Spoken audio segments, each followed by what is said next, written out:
to the 2018 Middleton Town Meeting. My name is Jack Savage, and I'm your town moderator. We'll get started with the flag ceremony and Pledge of Allegiance from Boy Scout Troop 188 and Venture Crew 55. Color guard, attention. Will the audience please rise?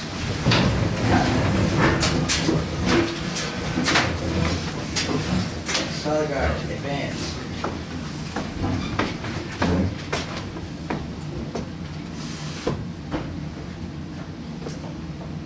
Color guard, cross the colors.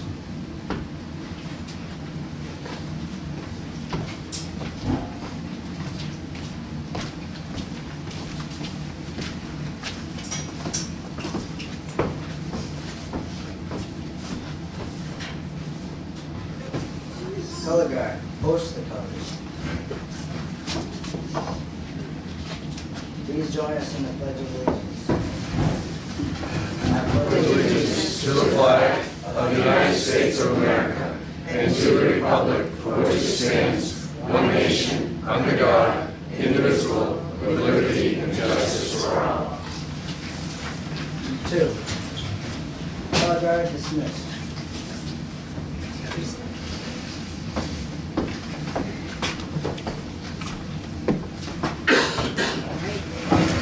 Thank you very much, guys.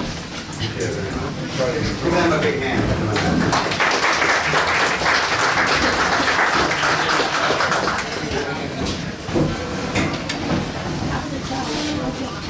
Is Tom Gardner here? I just spoke to him a little while ago.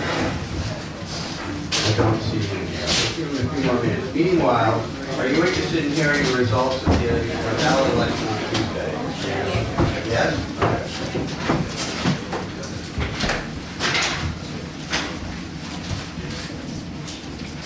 So here's the best thing that happened on Tuesday.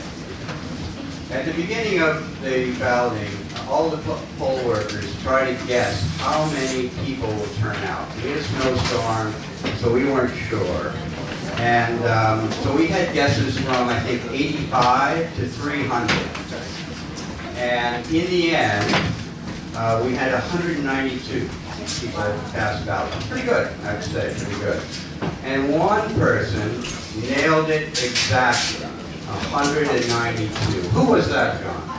That was our beloved moderator!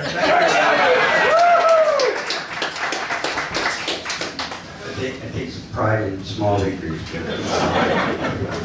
All right, let's start with the school district results. We had hotly contested race for school board members, 2 school board members for 3-year terms. The winners were Tammy Bailey with 110 votes and Crystal Bulio with 73 votes.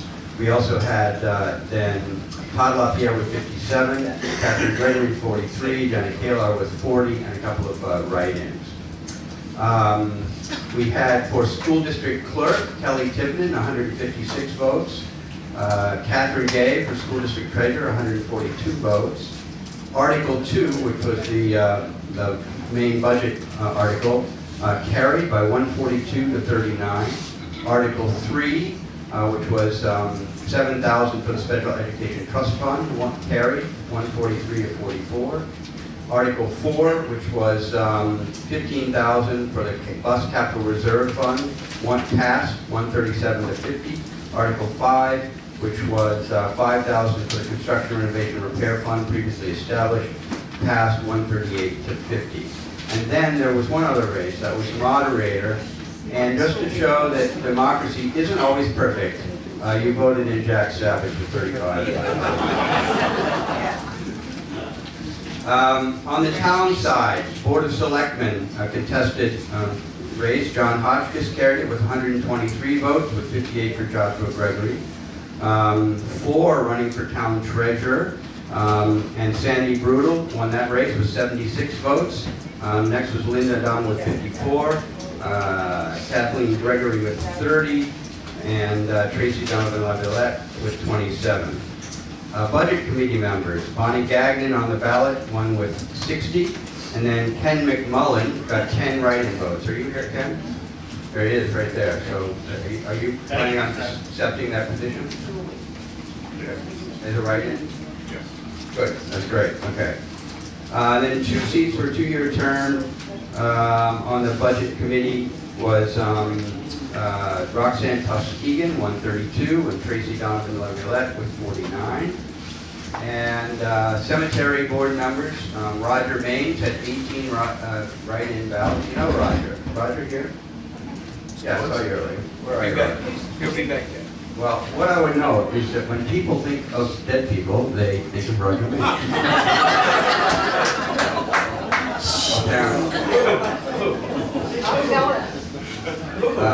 Supervisor of the checklist, 1 seat, those 2 different seats. Laura Parker won for the 6-year term with 165 votes. 1 seat for 1-year term, Janet Kalar with 140 votes. And lastly, trustees of the trust funds, Janet Hopkins with 101 votes. So congratulations to everyone who ran. We need more people running, more people involved. So congratulations to all. See, did Tom Gardner show up? No. So is there anyone, we do this as a matter of tradition. I'm less concerned than I am in previous years that the church above will fall down on our heads. But nonetheless, does anyone want to offer an invocation at the beginning of town meeting? I would have probably been struck by lightning. You all the work that you don't. Well, I will simply say that as a matter of tradition, we invoke all those superior forces to us to grant good wishes and faith upon us as we make decisions and treat each other well as we work through the one. All right, so you all have, how many people have not been to town meeting before? Okay, so a few. So for those of you who haven't been, if you look on the back of the agenda, you'll see some general rules. There's only one real hard and fast rule. We don't go by Robert's rules strictly. There's no requirement to do so. The one hard and fast rule is the moderator is in charge of the meeting, except when you, the people, determine that I've made a mistake or you want to overrule me, you can move to overrule the moderator. And if you get a second and there's a majority vote, whatever the people says go. Okay? Otherwise, if you take a look at the back, it'll show you the procedure that we'll go through. Can you hear me okay? Mike's here, but we'll lose. Ready to get started? Yep.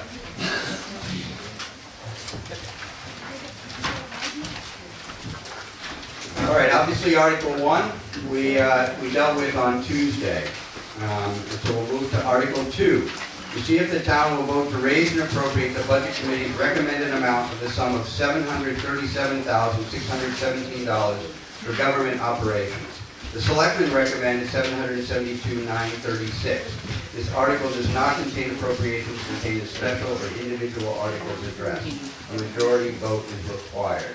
And the breakdown is executive, 117,064, election, registration, and vitals, 23,210, assessing service, 21,567, legal expense, 15,000, personnel administration, 325,126, financial administration, 44,272, planning and zoning, 7,237, conservation commission, 1,460, general government buildings, 54,411, insurance, 31,769, debt service, 96,501. Again, totals from the Budget Committee, 737,617.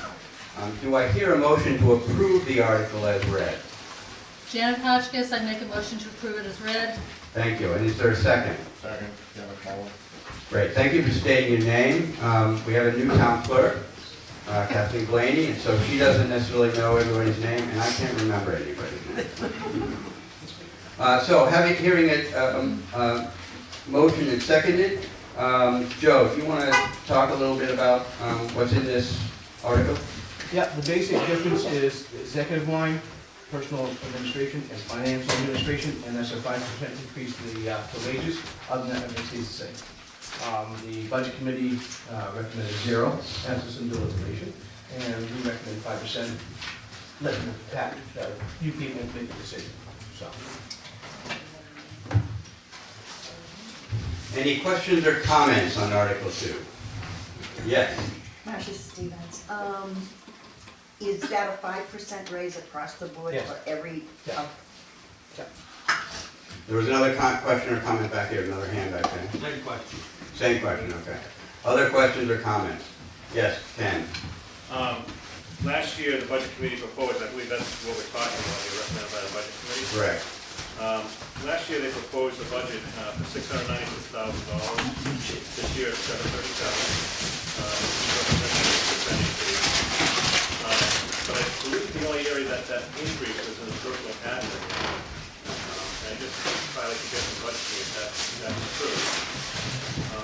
But at the same time, also look at the selecting budget, 10% of what they proposed last year.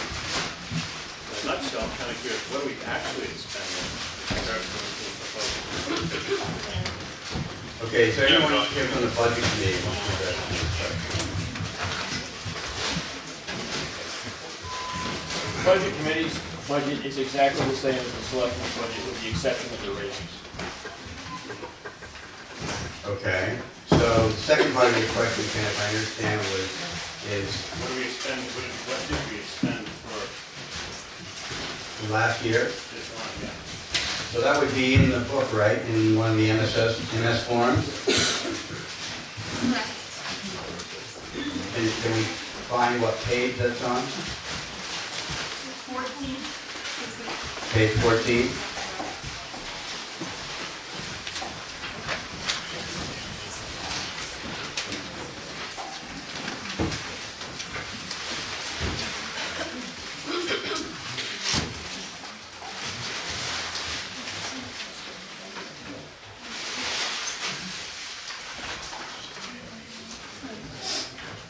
So is there a particular answer?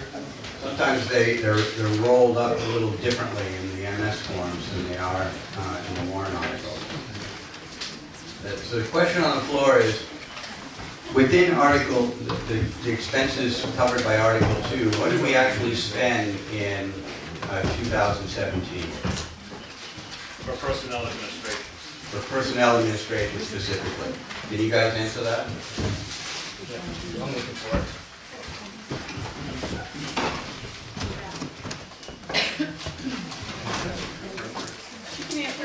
Laura can answer. Good morning, Roger. You won an election. I'll be off it.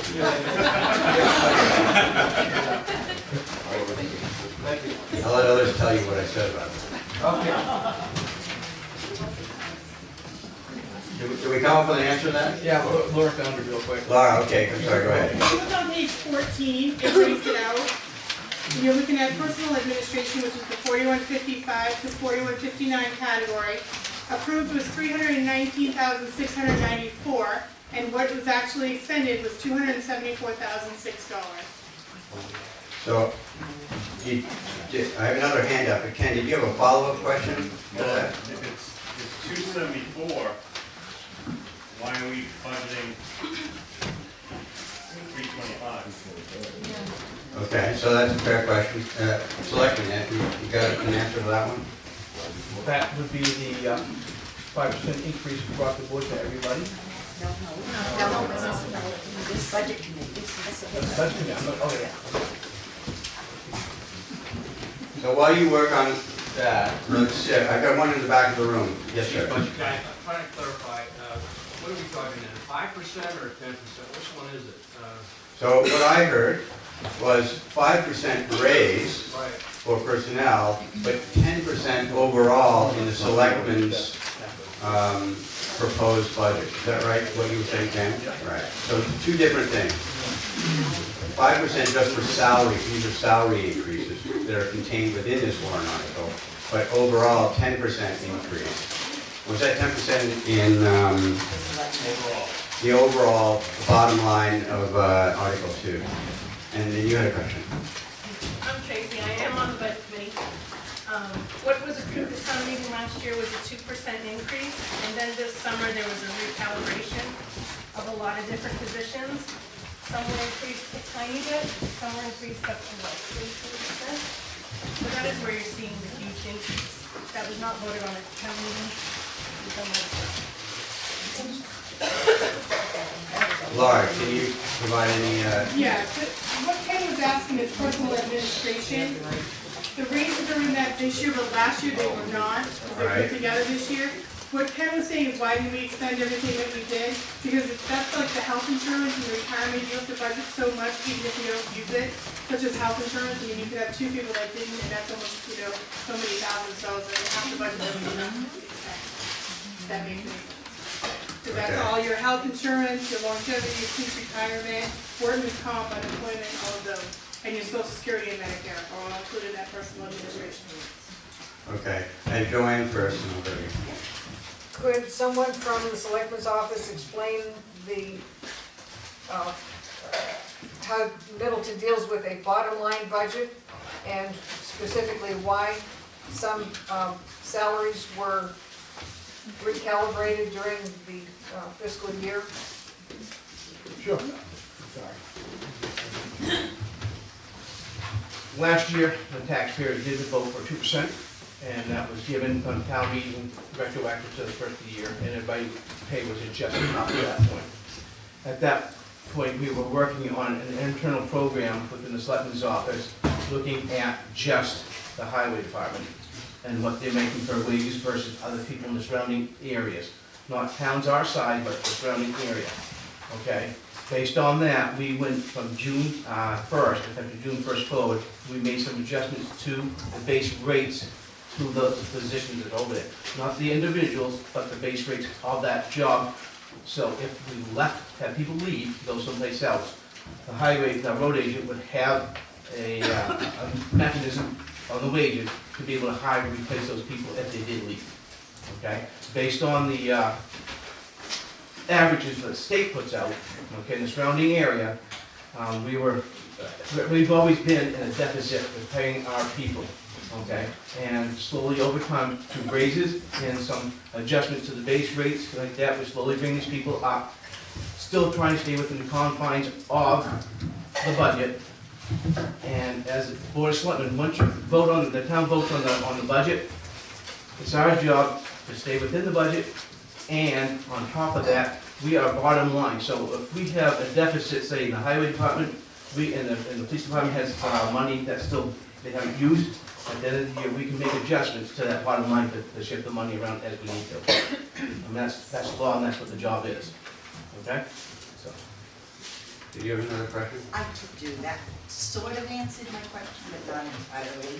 Okay. In other words, no matter what the raise amount is that's voted at town meeting, the selectmen can choose to change that during the year? We didn't change the raise, we changed the base pay. In doing so, I'm not trying to make you it. say certain people I'm not- pay raise, correct? There were people who, we had, Certain positions pay Okay. raise. 2 years ago, we done the same thing for the fire department, okay, for the volunteers. I'm just saying, 2 years ago, I'm talking okay, about. the year before, we done it with the police department, because we couldn't hire officers, because the new chief didn't have okay, and we said, follow the line, we done the same thing with the highway department. Right, My okay. question was, bottom line, no matter what the amount of raises are voted at town meeting, the selectmen then make changes as they wish, correct? We can, yes. Thank you. Right, the selectmen do have that authority. I know. All right, so I'm gonna, before I get to you, I'm gonna go right back here. Christina Brisson, just for information, not as an argument, does the earnings, the page with the employee earnings, does that include everyone's overtime and detail work, or is that just base pay? And you're talking about a page in the town report, right? Correct. Yeah. That, the wages in the base pay, the details are in there. But that's overtime for anyone who worked overtime, or that's just base? That's just base. It's overtime, no, Oh, base, overtime. okay, The only thing that's The not only thing started included is is the detail. details. Yep. The detail, right, by which you mean special detail that's paid from, essentially by the company that's requiring the detail, right? Yeah, okay. So yes, Joanne. In somewhat of a defense of the selectmen and policies, Middleton does have a bottom line budget, which means that there is a bottom line beyond which the selectmen cannot spend. if we want to keep quality EMTs and fire personnel, we had to bring the base rate up to where they were competitive with other towns. We did the same thing with the police department. This time it's the highway department. Is there anyone in here who would argue that we have the best maintained roads in the state? I think we do. And once again, it wasn't a pay raise for an individual. It was a base rate for that position, to bring these positions up to a competitive rate so that these guys won't leave. And that if we do have someone who relocates for whatever reason, why would you want to leave Middleton? If they do leave, we have a competitive pay rate that we can pull in somebody of quality to maintain the standards to which we've become accustomed. Thank you. All right, other questions or comments on Article 2? Move the question. Yes. I did some, just for information, the page 14 for the total of Article 2 and for the selectmen's appropriation total for tax, the tax effect says 410 and it is actually 412. If that matters. $4.12. Okay. Other questions or comments on Article 2? You ready to vote, or you want to move on? Roger wants to move the article. You ready to vote? I have a question. Yes. Are we voting on the budget committee amount or the selectmen amount? The budget committee. And if we wanted to vote the selectmen amount in, how do we? Someone would need to move to amend the article to the bottom line total on the selectmen's budget. Yes, Joanne? I move to amend the article to approve the selectmen's budget. I second You it. have that. I second it. Sorry. Either Cheryl Kimball or Roger Maines. Okay, we have amendment on the floor, so now we're discussing that amendment. Do you want to amend the article to the selectmen's recommended amount, which is $772,936. Questions, comments, thoughts? Yes, Joanne? What is the overall impact to the townspeople regarding the difference in what we would pay in taxes? Cents per thousand, maybe? Yeah. Laura, do you have that number? It should be 20 cents, because the only thing that should be different is the salaries. $1,000 difference, we think. No, it isn't. It is. We're certain, 20 cents per thousand. Other questions or comments? You want to vote on the amendment? Yes. All right. So just to clarify, we're voting on whether to amend Article 2 by changing it from $737,617 to $772,936, which is the amount recommended by the selectmen. All those in favor of the amendment signify by saying aye. Aye. All those opposed? No. I'm going to ask for a show of hands. I think I know where it's going, but I want to make sure. So once again, with hands raised, all those in favor of the amendment to move to the selectmen's recommended budget signify by raising your hand.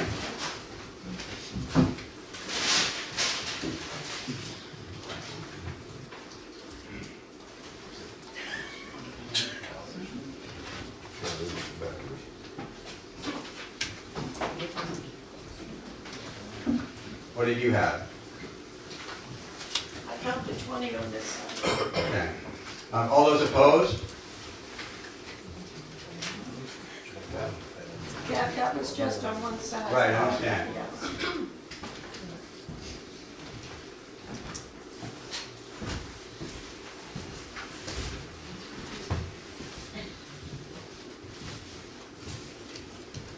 You're raising your hand? You are, yeah. So I have it as not passing 29 to 27. Yes. The difference in $100,000 is $20. Difference is $100,000. So yes, Mrs. Adamo, Ms. Adamo, I'm sorry. I Ms. just want Adamo. to point out, I mean, I love the people who work for the town. It's not the point that it's only 20 cents. I don't remember the last time I got a raise. And, I mean, we've done what we can. We've brought everybody's pay up to equity. I'm sorry, it's time for everybody to bite the bullet a little bit. All right, other questions or comments on Article 2? Yes, John. Since John Quinn, since the town decided a 2% raise last year, we split the difference. That would allow taxpayer concerns with maintaining the employee force. So help me understand exactly what you're Well, proposing. we need to, instead of a 5% raise, if we do a 2% raise or 2.5%, I don't have the numbers. So does the Budget Committee recommended amount include any raise? No. Okay, so what you're saying is something between the Budget and Committee and the Selectmen? Yes. I just have a comment to that. So if we do a 2% raise, there's always a chance that it'll go up during the summer again. So some people got well over a 2% raise.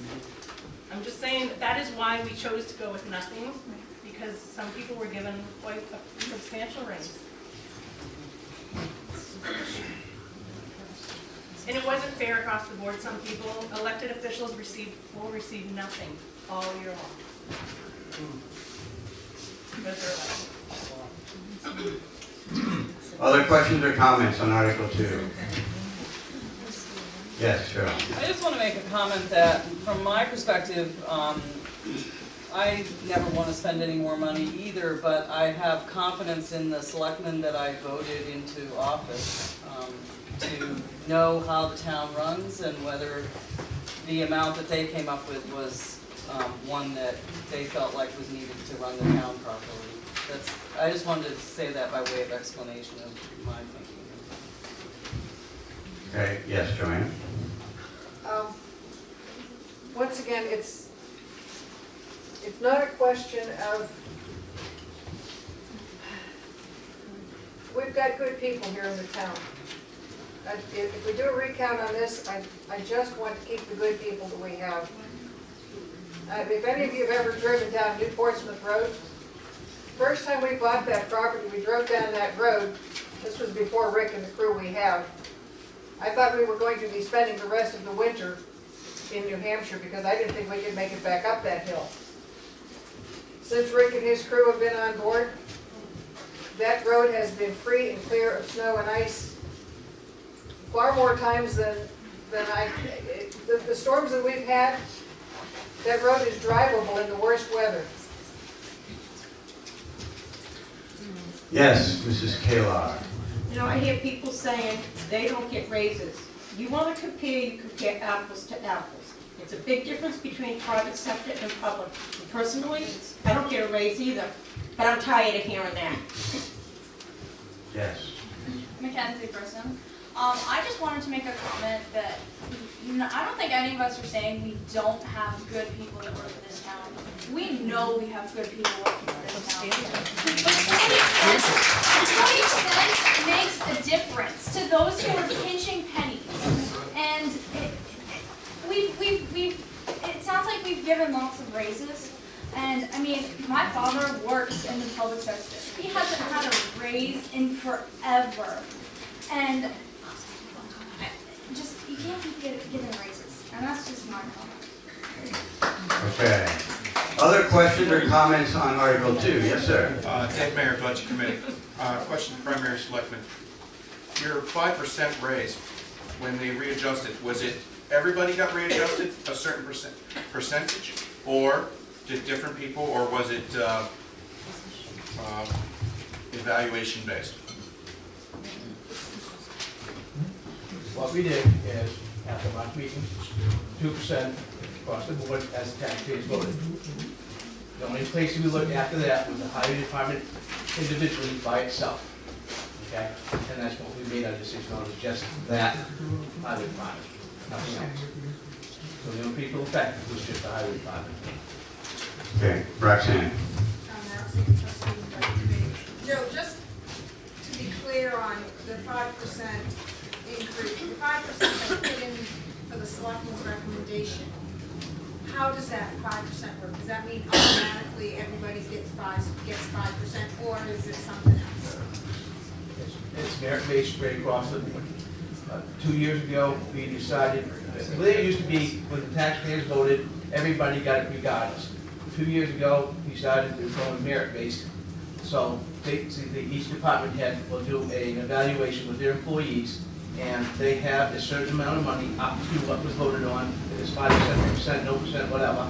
But we still do a merit-based, so they have some tools to work with. So if some individuals who are not great performers, we have some people who excel, they all get the same amount of money. This now allows them, like in the corporate world, to say, okay, I have a person who's not performing up to spot, like they should be. But you have a guy who's really above and beyond, who you take part of one person's and give it to the other guy. So some guy, if you had 5%, you get 7, another guy gets 3. But it's merit-based, performance-based, okay? And the corporate world does that mostly all the time. I've never heard it not be that way. Okay, I got 3, I'm gonna start here. I think from the budget committee standpoint, where we had an issue was, you just said it again, 5% across the board merit-based. It is either one or the other. It's not across the board. It's either 5% merits or it's across the board. Right, that was a little confusing, Joe. I think what you said is merit-based up to 5%. That would be Right. different. Right, okay. So I had here, you got any comments, Joanne? So if it's merit-based, it means that if you have that money in your budget and the personnel do not merit additional raises, then the money will stay in the budget. So it won't necessarily be spent, but would roll back into the general And that will fund. be up to the department head to make that decision within personnel. And then the selectmen have the department head to do their evaluation as well. Where you at, all that kind of thing. Okay, I have you, and then we'll go back to me. I feel strongly that we need to revisit this, that it might not be 5%, but I agree with John Quinn, it could be somewhere, less than that. Our town employees provide, consistency and continuity in services. And that's why things don't get screwed up, because they know their jobs. Whether they're going into the town clerk or the highway department at 2:30 in the morning. But that consistency and continuity is important to keep and retain qualified and trained people. Okay, good, yes. Andrew Fallon, I was a liaison school board rep to the budget committee this past season. And just a point of clarification, it wasn't just the highway department that received wage adjustments. Okay. So, I'm not sure. There were other positions in town that received wage adjustments other than the highway department. The only thing I can tell you that I worked on that I know of is basically worked on the highway department only. I know that the 2% went to across the board as it was, but we didn't work anything else either, so, okay, Ken. Can I say everything in aggregate right here? First statement is very clearly, and I will agree 100%, that our roads are maintained far better than any surrounding community. And I'm talking about driving out of here at 5 o'clock in the morning. That being said, also, I know the fire department has certainly made great strides in their response time to what they're doing. As well, we have an excellent police department. So we've seen a lot of improvement. I don't think anybody would disagree with that. But ultimately, what I heard the initial part was we have a bottom line budget, right? And monies can be shifted around. Everybody acknowledges that. What we're spending a lot of time on right now is about $35,000 difference between the budget committee and the selectmen.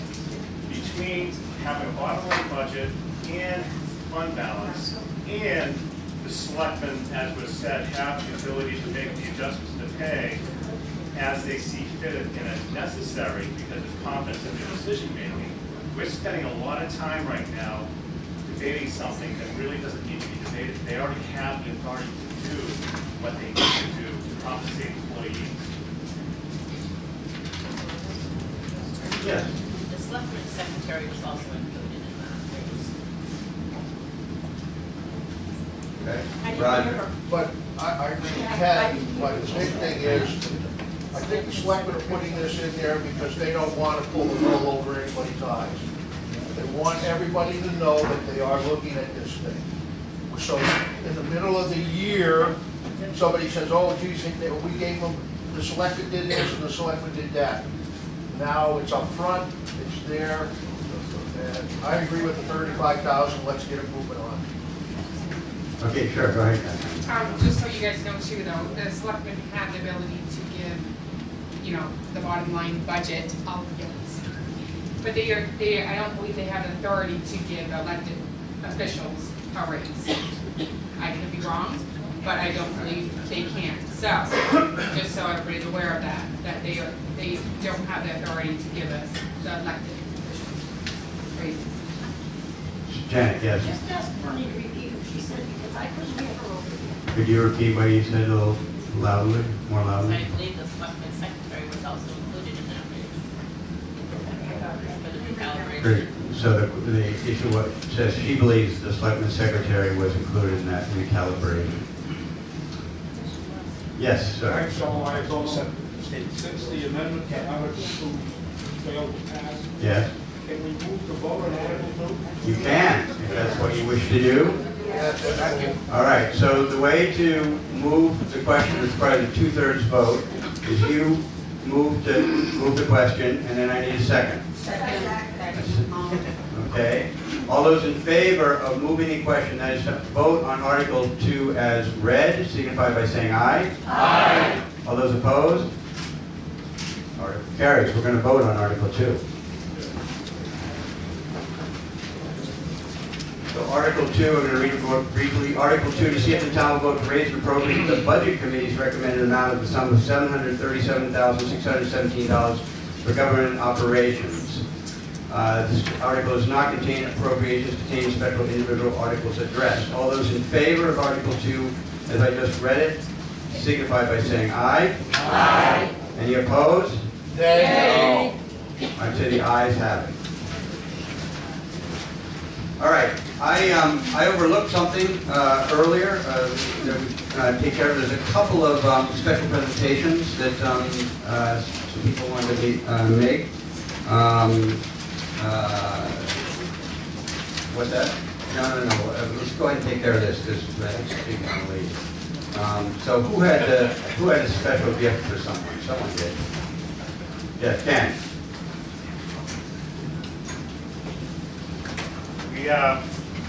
During the course of the school year, we had one of our school board members move out of the community, so obviously they can no longer serve on the school board.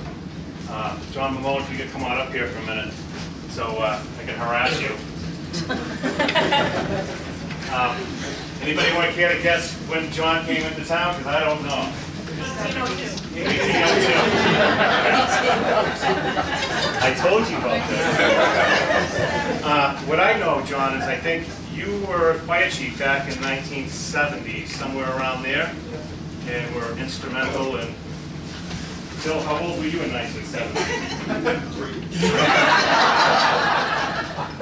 Bottom line, John has served, fire chief, selectman, you're a health officer right now, code enforcement, you've been on the school board, you've attended numerous budget committee meetings, you've been on SAU boards. John has provided a service to the community. You heard the moderator talk about volunteering in the community. John Mamone's the epitome of volunteering in the community. So, as such, we just want to give a small token, a gesture from the school district, and thank you and your appreciation for your service.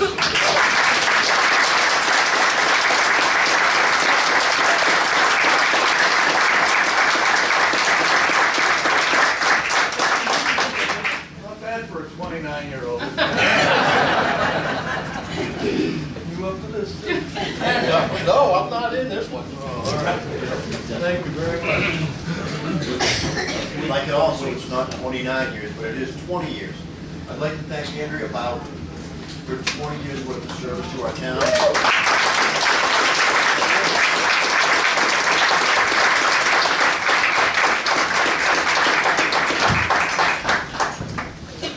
Victor. 20 years worth of getting up at 2 o'clock in the morning, ambulance rides, meetings, calls, trainings. Thank you. Thank you very much for having me.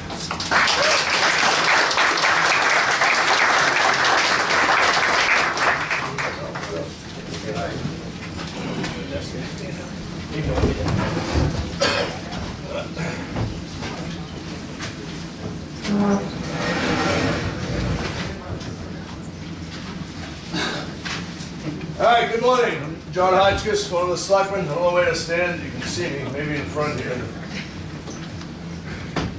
As noted in this year's annual town report, the report was dedicated to Rick Washburn, who has served us close to 20 years, I think it's 18 years at least. 22 years.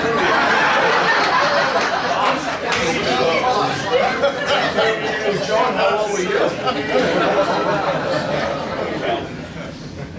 Actually, I am old enough that in the 1970s, Rick worked with me at a hardware store in Farmington. When he wasn't doing that, he went in the back of the hardware store. He was in high school, I believe.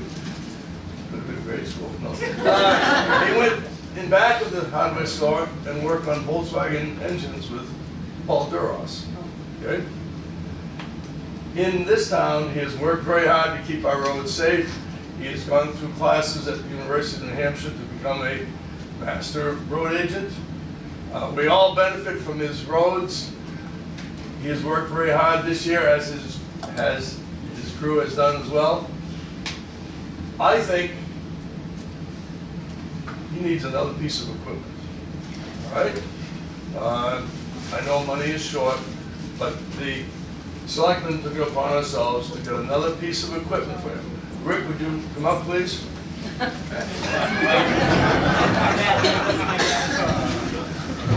Think twice.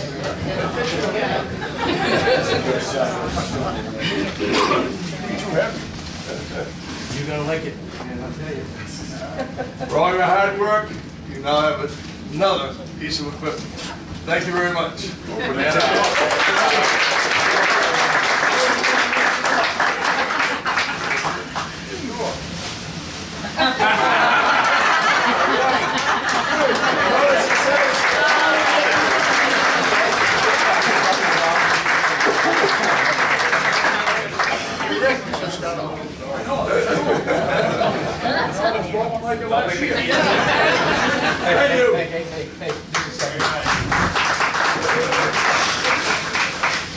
Rick, I got a call if he's cleaning out and more practicing now. All right.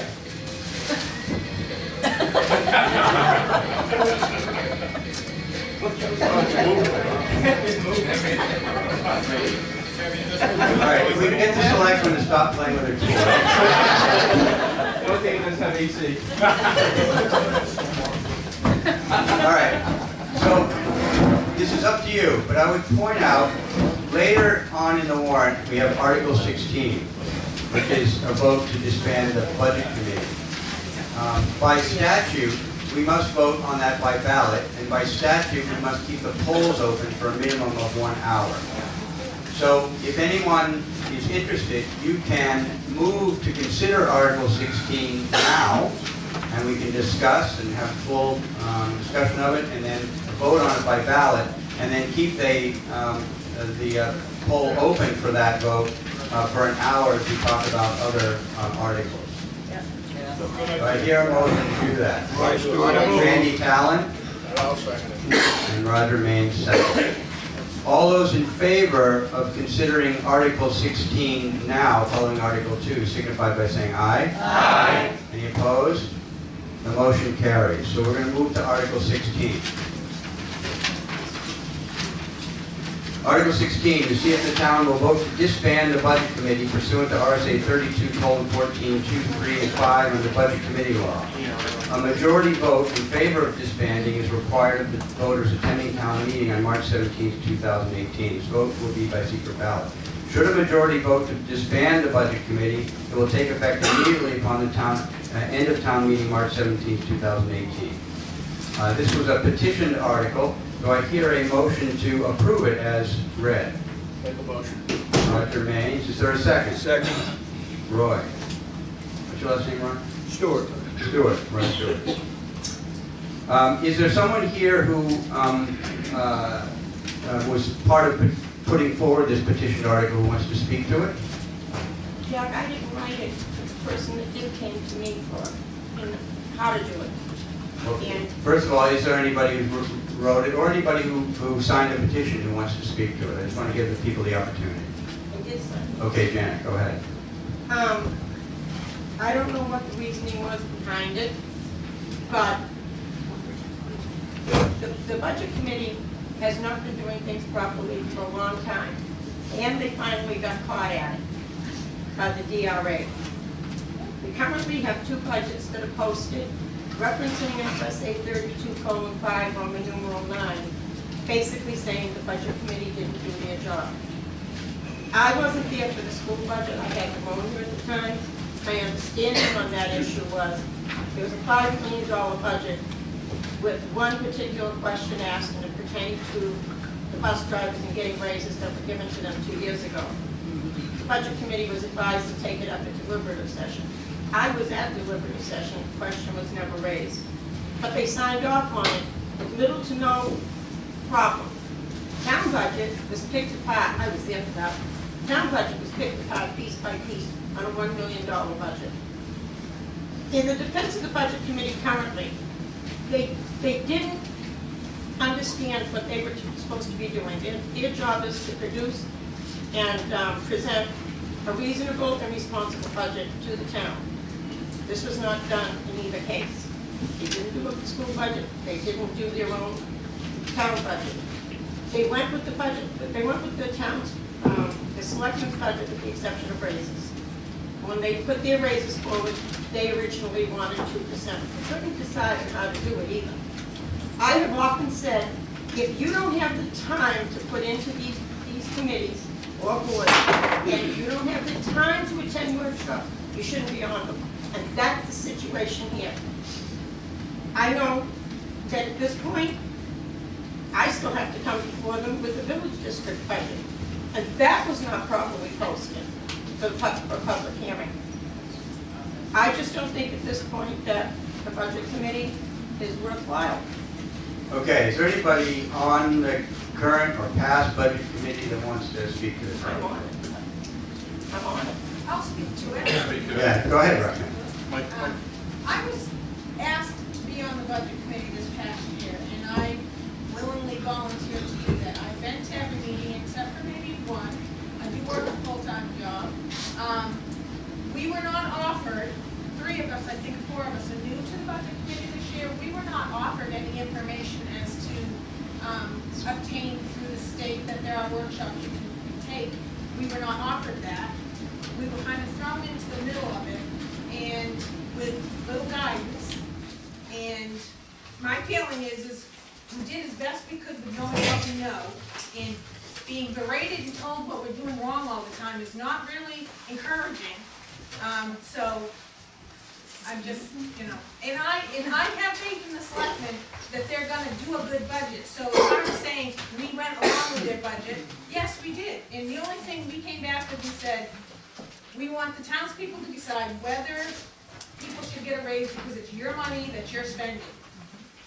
Okay, come here first. Yes, Roger. Since that budget committee was put together, and that was when I was selectman, and that was voted in, the budget committee has done the same thing year after year, and asked the selectmen for their budget so that they can go ahead and do their budget off it, and that's not the way it's supposed to be. Budget committee's supposed to do their own budget. And since I was selectman, it's been the same thing year after year, the pay raise, the pay raise, the pay raise, and everything has been on the line, the same thing. So why do we need a budget committee? I'm not knocking you. Well, yes, I am. We don't need them. Okay, where do we go next? Yes, Joanne. You just had a vote on the operational budget, and you took the budget committee's recommendation to not give the raises. So now you're saying that the information that they put forward isn't worth having again every year. You can't have it both ways. Either you're going to use the budget committee to recommend things and to be a check and balance, or you don't want them around. So I think our forefathers meant for us to have checks and balances. Yeah, the budget committee has, and I've been to some of the meetings, I've been a little disappointed too. But if I were in that same position, without any training, I probably would have done a lot worse. I think with some training, with some moving forward, their performance can be hugely improved, and I think we need them.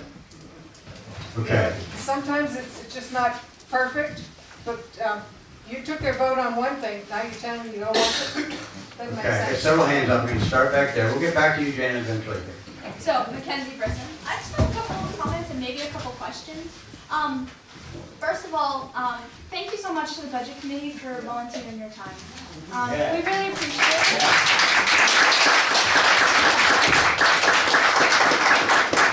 Actually, the purpose of the Budget Committee is for checks and balances. And we want to make sure that, as townspeople are concerned, that checks and balances are actually happening. Especially when it comes to the budget. I mean, that's money, that's town stuff, I mean, we're paying taxes, so it's a pretty important job. It's a really big job, but we appreciate you for doing it, and we just are concerned that that the job is being done properly. Training is always excellent. I know I work 2 part-time jobs, and I am a full-time online college student. And I have a hard time, when I say I'm volunteering for town things. So I understand it's painful, time management is hard, and we really appreciate the Budget Committee. Also, I was wondering, does anyone have any ideas on how we could help the Budget Committee since there seems to, Roxanne said that they were thrown in there. How could we help, especially upcoming new budget committee members, how can we as a town help them do their job better? Because we really want them to do their job, and we want to give them the resources and the opportunity to do their job. That's Okay, Mike and then Ryan. Mike Joy. You didn't see my name on the ballot. I'm the outgoing chairman for the budget committee this year. Not by choice. We started last year as a budget committee with 2 holes to fill. We had 2 outgoing members that chose not to run for re-election, and nobody on the ballot. Your 5-person at-large committee started down 2 members. Right after, not long after town meeting, the presumptive chair of the committee very abruptly resigned. You're down to 2. Myself and Dave Mayer. We spent the first part of the year filling those holes, appointing new members. A lot of people that didn't know what was going on, including me, taking over the position of chair. For the level of experience that we had, we put together a good effort. We asked questions, and excuse my French, but lots of times we got some half-assed answers. We went to the DRA with the same question 3 different times and get 3 different answers. If that's the guidance we're getting from the state, how much of a quality product are we going to be able to do in certain situations? We have found resources to help people learn what the job is. And a lot of you new members are taking up those resources. Now, I didn't run for re-election this year because, quite frankly, my life circumstances have changed and I really don't have the time to commit to it the way I did when I first took the job 3 years ago. Janet wants to complain about the meeting not being posted properly for March. Well, I suggested that that meeting be set up for April to begin with.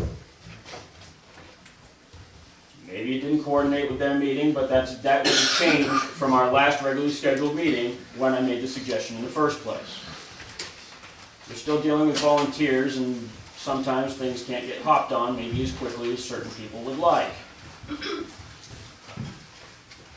But this committee has put in a very good effort and brought itself leaps and bounds from where we started last spring. It serves as a check and a balance, and as has already been put forward, you here at town meeting chose to go with the budget we put forward, not the selectmen's budget. It's about choices, people. It's about choices. Without the budget committee, you have one choice when it comes to town meeting, that's the selectmen's budget, which you can then obviously choose to make motions and modify. But now you have two choices. The choices before you right now is, do you like having those choices on an annual basis? Or do you want to go with having only one presented offer? So your choice right now is take the committee that's learning and going to improve as it goes forward over the next years, or not. Okay, thank you, Mike. Roy? Thanks, Jack. Excuse me. I think we're dealing with more than just a philosophical argument here. I think if we look at it from a historical basis and go back and compare budget after budget after budget, and look at the differential between what has been recommended by the budget committee and what has been recommended by the selectmen, I think we'll find that the major differences has dealt with the salary or salary recommendations for town personnel, as opposed to the other articles that deal with money. Now, if we look at this year's presentation, the only difference in all the articles is Article 2, and the differential there is salary. Now, we as townspeople still have the right and the obligation to vote up or down on whatever recommendation the selectmen make. We don't have to accept their recommendation. We can vote it down, and then we can come back with an alternative if that's the will of the people. So I think that at this stage of the game, we should just deal with the issue of whether or not there is truly a value added by going through the process of the budget committee as opposed to the selectmen, which, by the way, are elected. And we should and can hold him responsible. Okay, I've got lots of hands up. I'm going to favor people who haven't spoken yet and continue around the room, back in the back. Hi, I'm Laura Parker, for anybody that doesn't know me. I work in the selectman's office. When this petition was brought forward, I researched it, because I like to make a decision based on the facts. In the last 5 years, I only went back 5 years because that's all I've been here. Basically, the people have voted with the Board of Selectmen. The only differences really have been salaries, which is every year discussed here, and you all speak about that. This year, it's cost us legal fees and overtime to have the budget. Basically, what they do is they wait for the board's budget, they copy it, and they discuss salaries. So each year, basically, I'm doing both budgets, except the salary, which you all will decide. So just so you know that basically I'm doing a vote anyways. Okay, over here. Yeah. Okay, the selectmen, I am on the budget committee. I was also one of the ones that was written in. The selectmen have done a great job, basically, of putting their budget together. So for us to change that, I mean, the town still needs money to run, right? We need money for the roads, we need money for whatever. So we didn't see a lot of reason to change theirs. If you look past the past several years, you will see the difference. You know, they've made maybe an 11% change over the last number of years in their budget. Their budget has kept very low. So yeah, we stayed pretty much with their agreement. We have changed salaries, but that's... Okay. Yeah. Dave Fair, Budget Committee Vice Chair. I want to thank Mike for his time. We had, as you said, numerous people down to start with. We had 3 people that run and stepped up and took the initiative to solve the budget committee. It was a learning thing. And was those information available? We weren't told till very late in the game. I got a couple different phrases I use. One is set up for failure. Numerous times we were set up for failure on posting meetings, whether it's budget meeting, board meeting, open meeting, closed meeting. And by the time we found out about it, it was too late. I also have to think of work together or work apart. Numerous times, most of us were working together, and there was a little bit of working apart too, where we weren't giving the information until it was too late. Going back to my first phrase, set up for failure. These guys all set up, it's a learning thing, and we can work together, and we have, as you said. Sorry, don't know your name. Roy, thank you for your point there. Oh, now you have people that can look at it, and it's easier to tear something down of closing the budget committee, or how many people were putting their name on the ballot? You served as selectman, you know the process, you put your name on the ballot. You want to take this down, it's easier to build something up. Maybe not, it's easier to tear it down. You have two choices. If you want to look at your taxes and say, yep, that's good to go, or you want someone else looking at it. Those meetings are open to everybody. How many times have we had extra people in there? Okay. I'm thinking, thanks. Okay. We're gonna So, go here, there, that's your and I choice. haven't forgotten Again, Janet and Mike. you know, if you want someone else favorite looking at your people who have numbers, spoken. come in, you're there too. There's extra seats. I've never seen every seat filled in there.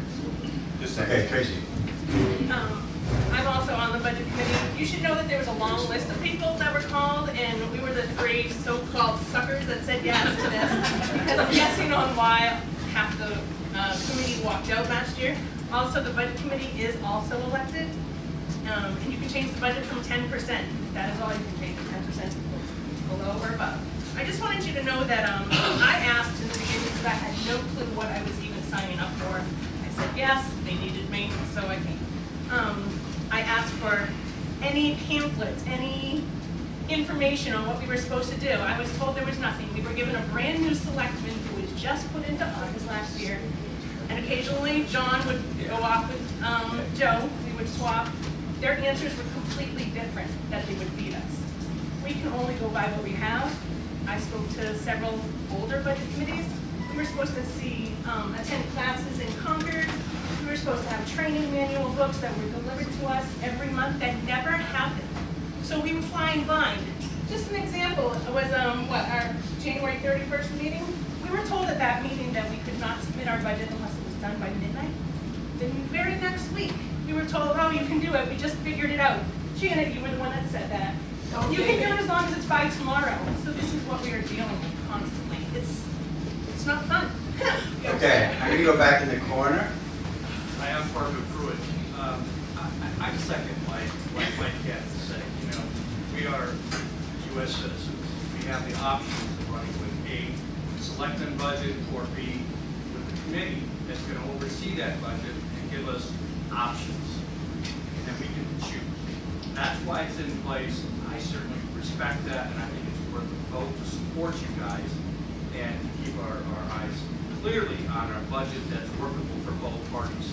In some cases, see one point of view, in some cases, and seeing another point of view, and then have them elaborate why they've taken these positions. It's so important to our community.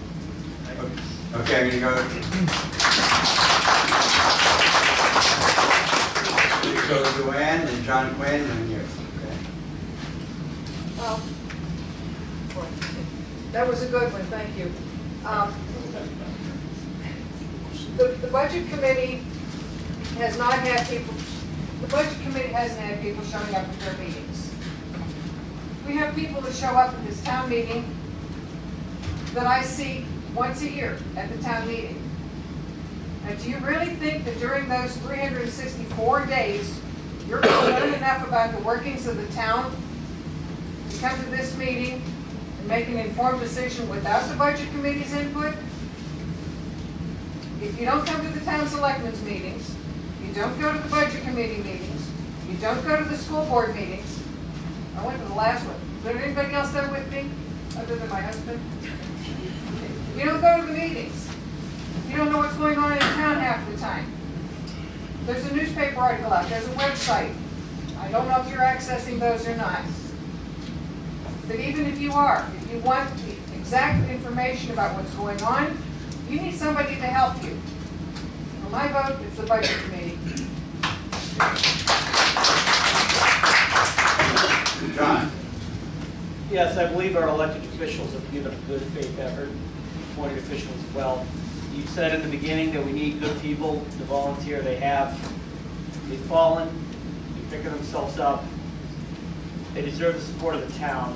That includes departments and other elected officials. And if they're new, so they didn't know it. If you really want to punish them, let's have them do it again, right?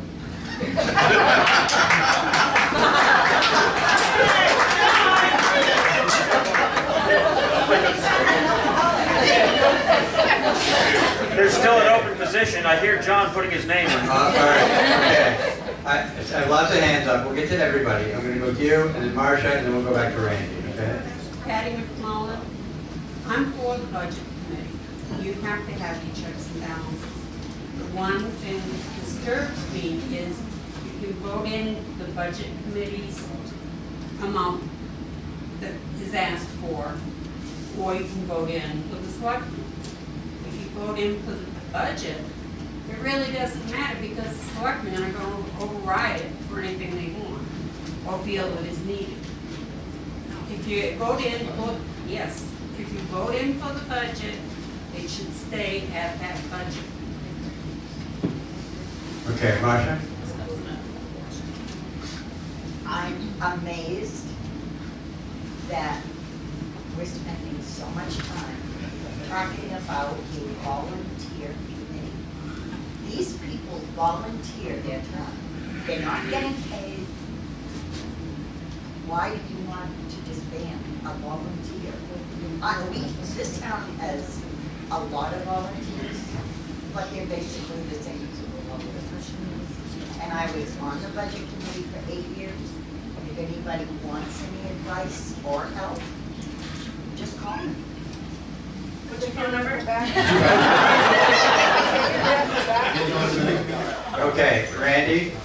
I was just gonna say, thank you to the budget committee, and I foolishly, Hang on. I don't get involved in the town politics, I don't attend meetings, I used to be on the planning board, my commitments are other places, so every year I look at what the budget committee has to say, with the assumption that they've been given the tools to make that decision on each warrant article. So I hope that they get to go to workshops, and I appreciate your time, thank you. Okay, yes, sir.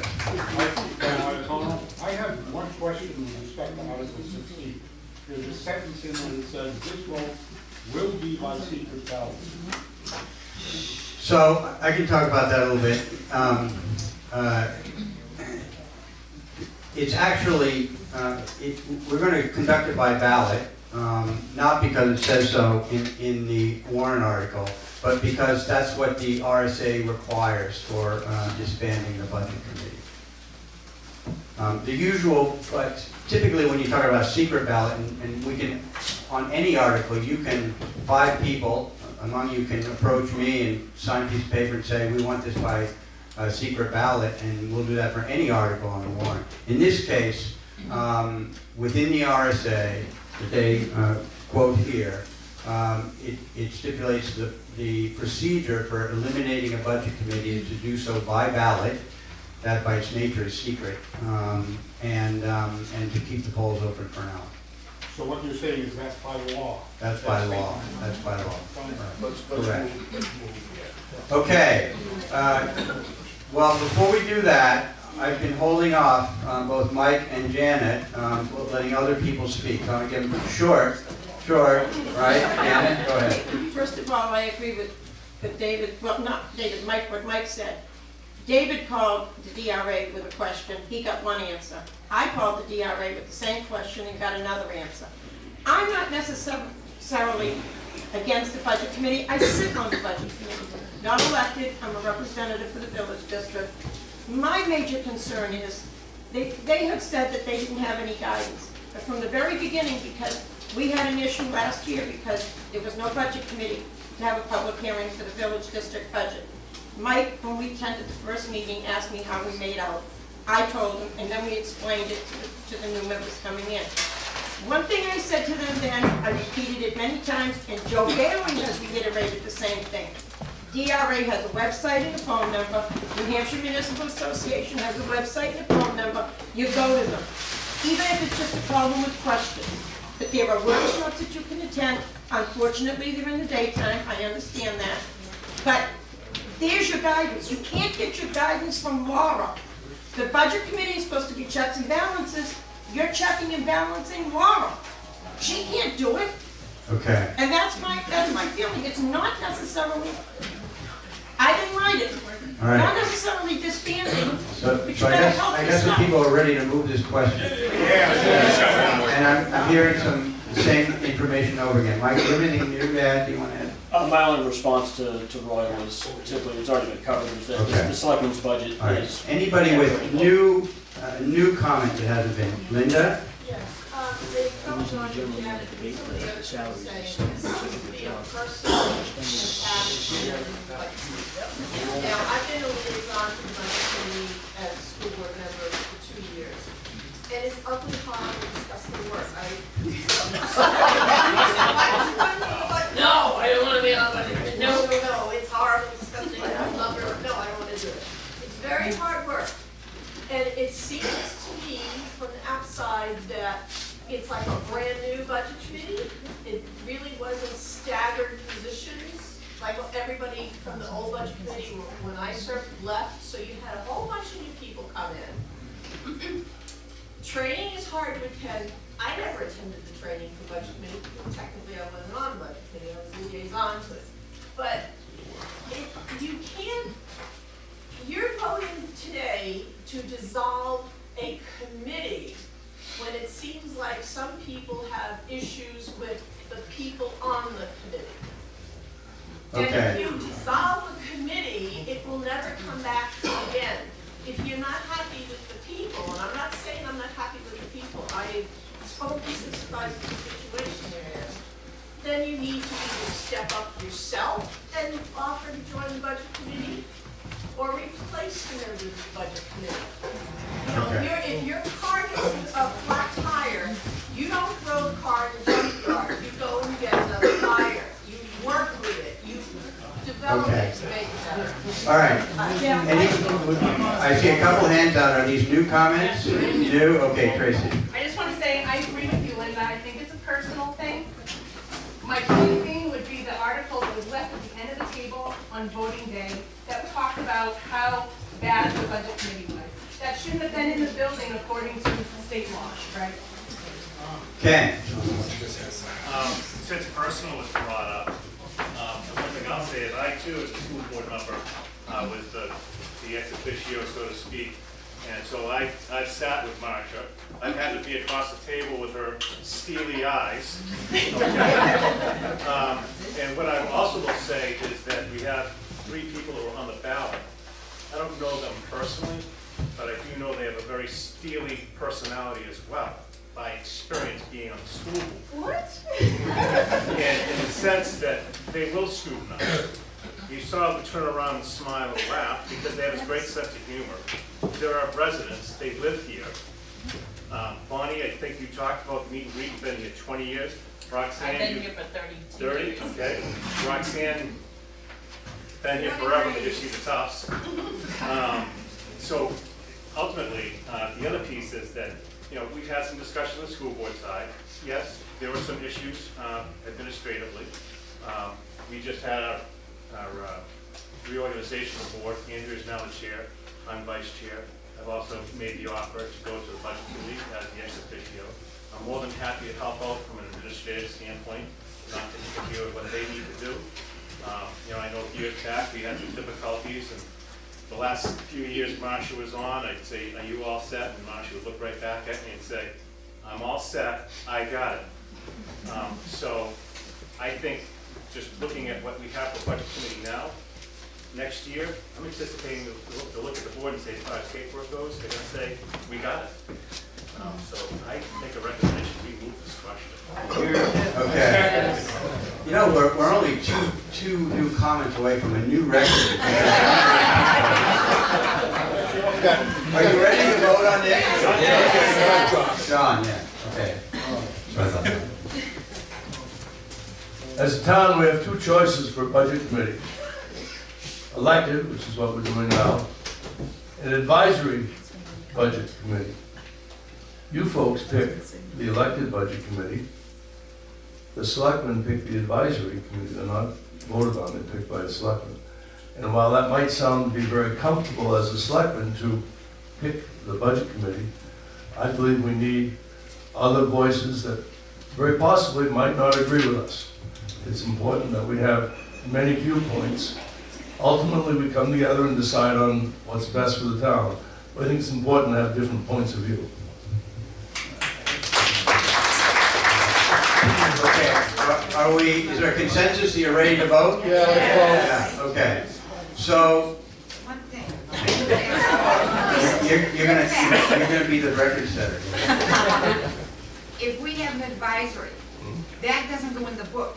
Correct, does not. Right, so Right. nobody's gonna know And unless we have, Except the budget. selectmen, that's right. just to clarify, this article is about whether or not to have your elected budget committee and follow budget committee law in New Hampshire. That's what this article is about. Jack, I did the original petition to put the budget committee in place to begin with. Okay, so are we ready to vote? Yes. All right, so here's how it's gonna be by ballot. It's gonna be by ballot, and you'll all remember how we're gonna do this. You'll line up through that door and down the hallway, take a look at the brand new bathrooms. And then the supervisor of the checklist will be there to check you in. We're not gonna have you go all the way around the counter because of things like construction, just take a quick right. The ballot box will be there, you'll be given a paper ballot to mark and put in the ballot box.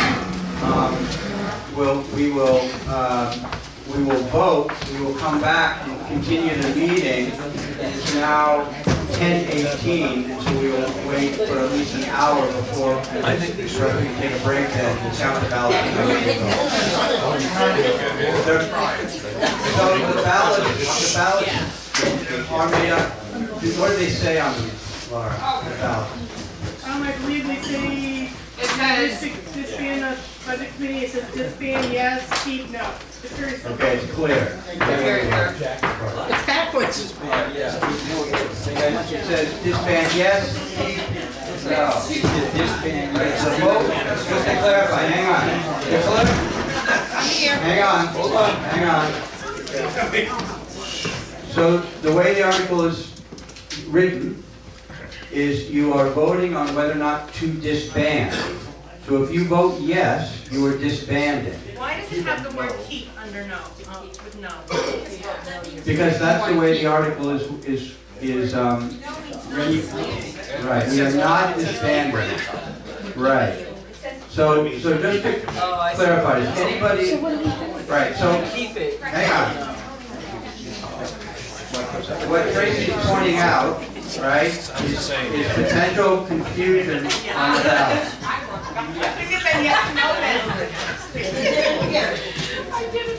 That's okay, it's okay. The potential confusion is, everybody understands, the article is to disband.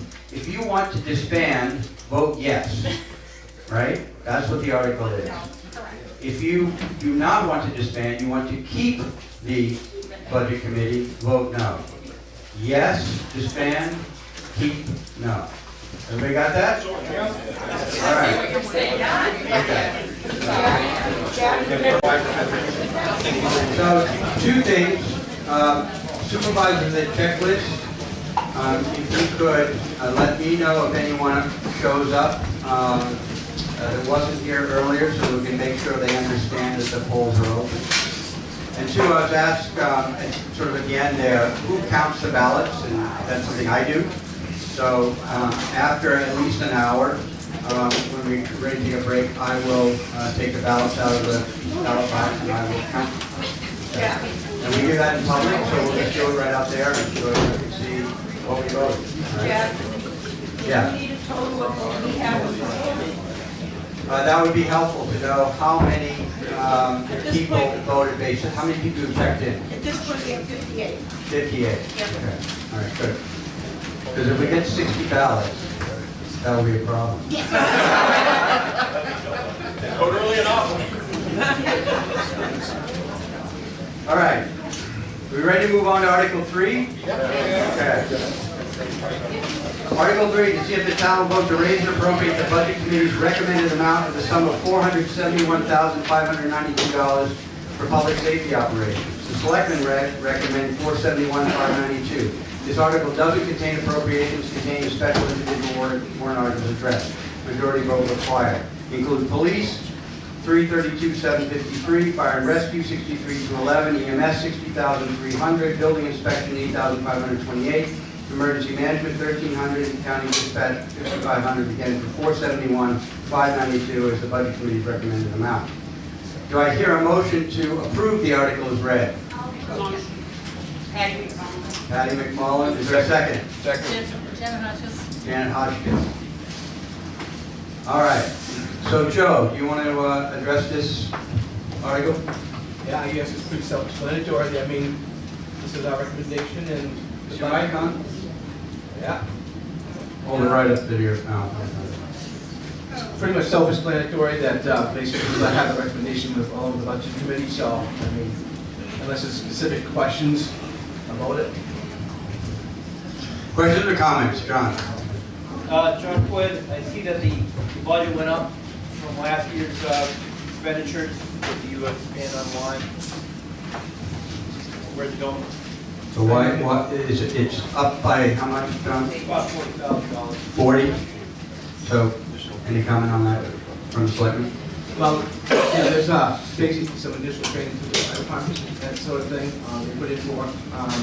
I don't think anything that we do, Laura, correct me if I'm wrong, is there anything that's like insurances that's included in this part of it or not? No. Okay, so this is just basically the operating budget itself. Other questions or comments? What kind of training the fire department going to be doing? How's it going to help us out? So what training? What training? So the increase in the budget you said was in part from training. What kind of training? Do you have anything? So one of the things we're going to be doing, the county sending guys to ice water rescue. We're also going to work on purchasing a boat if we got a lake, we have no boat. So that's going to require some specialized training because we haven't had them. And you just can't jump in water. Can you use the mic? And request for you to use the mic. Is it a good idea to get Bill on?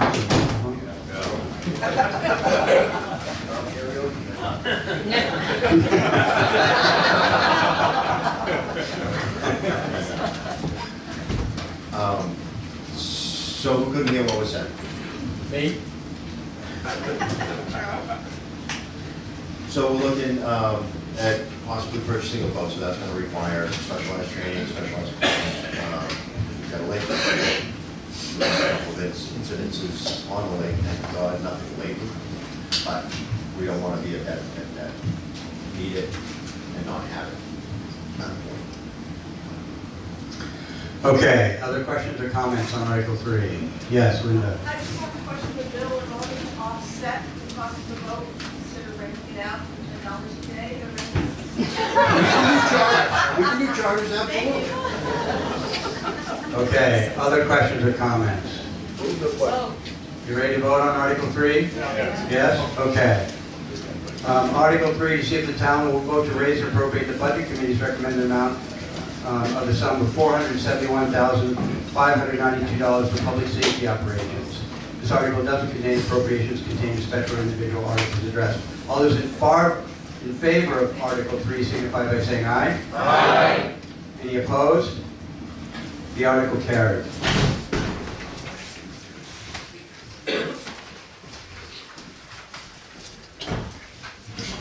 Article 4, to see if the town will vote to raise and appropriate the Budget Committee's recommended amount of sum of $446,804 for highway, streets, bridges, and street lighting operations.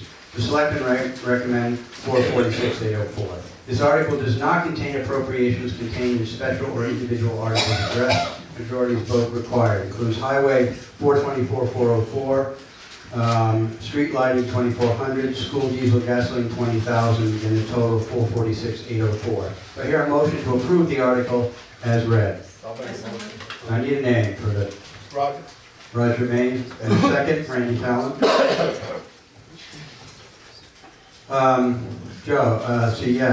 John, were you gonna talk to this?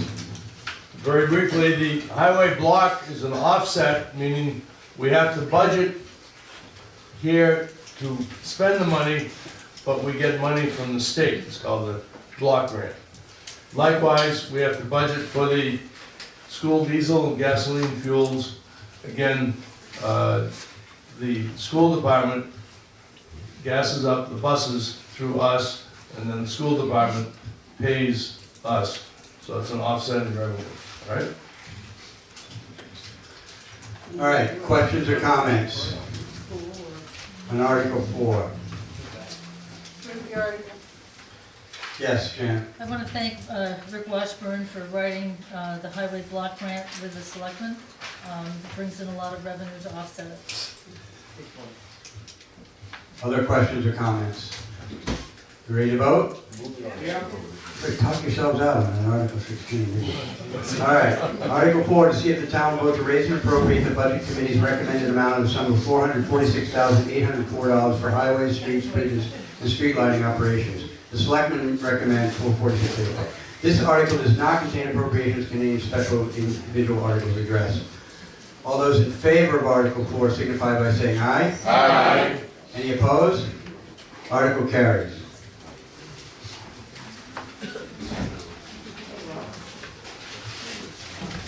Article 5, to see if the town will vote to raise and appropriate the budget committee's recommended amount in the sum of $170,011 for health and welfare operations. The selectmen recommend $170,011.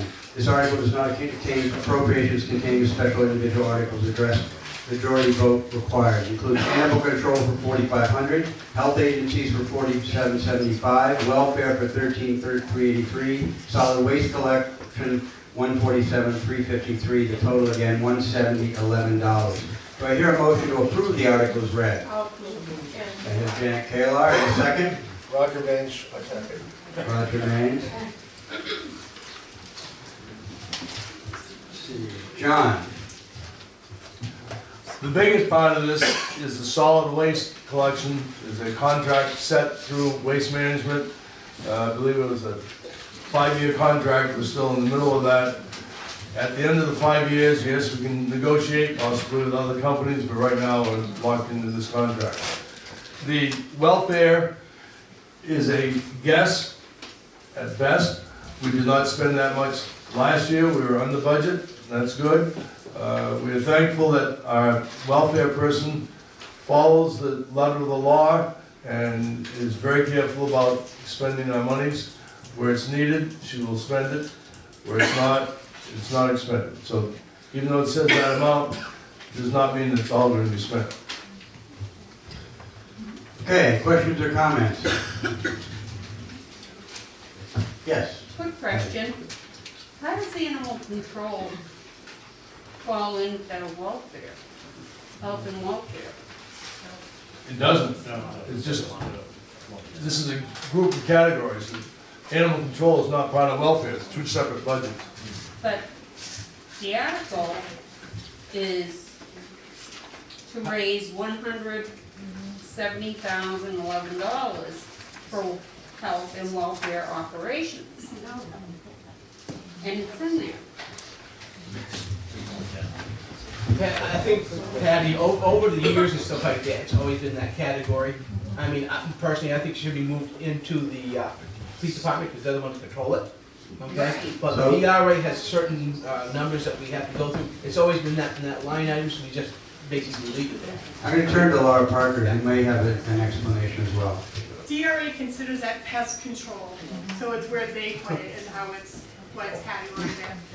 So it's state classification is the answer to your question. I thought I saw a hand over here. Linda? I know we're tied into the waste management, but is there any possibility of looking into recycling before the end of their contract, maybe with another carrier? If there are folks interested in looking into waste management in terms of recycling, by all means. Okay? It would require another vote at the next town meeting in 2019 to get into recycling, but certainly it's a worthwhile consideration. Okay?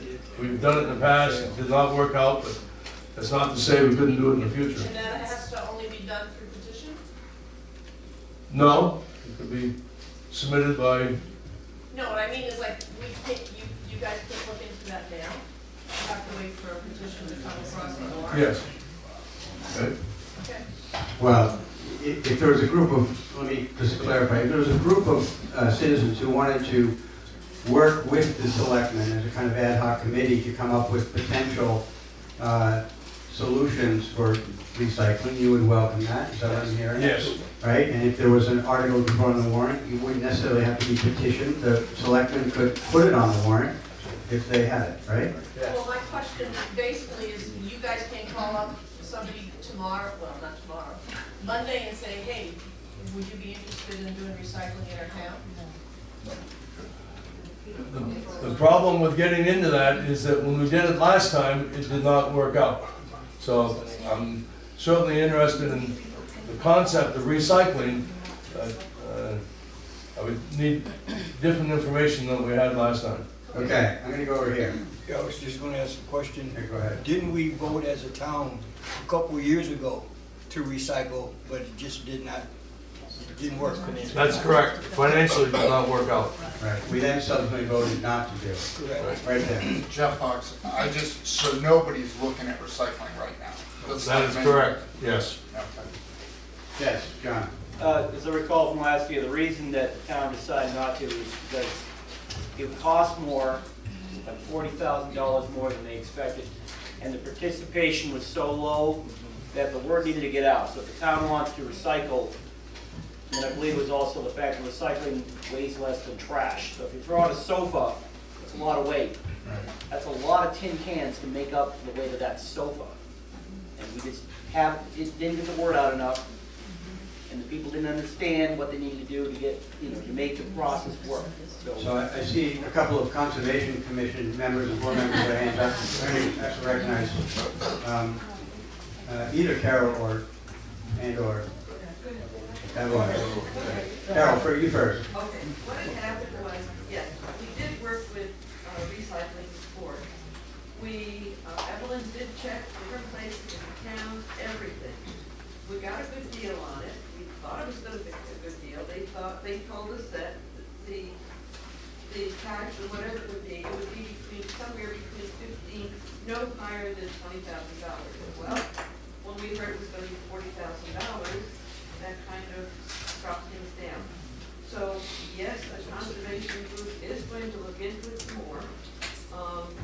We are going to try other companies, even though we have waste dams to pick our stuff up, just to do the recycling and see if we can get it at a better deal. Because it was working out, a lot of people were working with it, and you get a few people that will say, well, I don't want to do it. Well, they don't have to do it. But the thing is, it is a good thing, recycling helps. So. Evelyn. The thing is, you have to have guidelines when you put in a program like that. You can't just say we're going to recycle. You have to say, you can only have 2 barrels or whatever it is of garbage and so much. Recycle all you want to because that's a good thing, but you can only have so much garbage. You have to put those guidelines in or it doesn't work. Okay, we go to Joanne and back to John. First of all, the sofas and large articles like that are bulk pickup. That's a separate issue. And yes, recycling usually could weigh a lot less than your regular trash. However, paper is heavy and paper is recyclable. As with the apathy here, I'm sorry, that's a bad word. I don't mean apathy. I mean, we do have busy lives. You don't attend a lot of the selectmen's meetings. I understand we have a lot of shift workers. For whatever reason, we don't have as much participation as we would like at a lot of our meetings. It's the same situation with your trash pickup. People call up and say, do I have to recycle? No, you don't have to. Oh, well then I'm not going to bother. Well, if you don't bother, it's going to cost you money in the long run because we're not recycling. Recycling will save the town money because you pay a lower price for the recycling than you do for the trash pickup. But once again, if you have a choice of sorting your trash or not sorting your trash, there are people who won't. When they don't, it goes in the trash, therefore the recycling failed. Okay, John? Also, be careful about limiting the amount of trash barrels. If you are living alone, you might be a hard time filling one trash barrel. I have 4 kids, and those guys fill a lot of trash.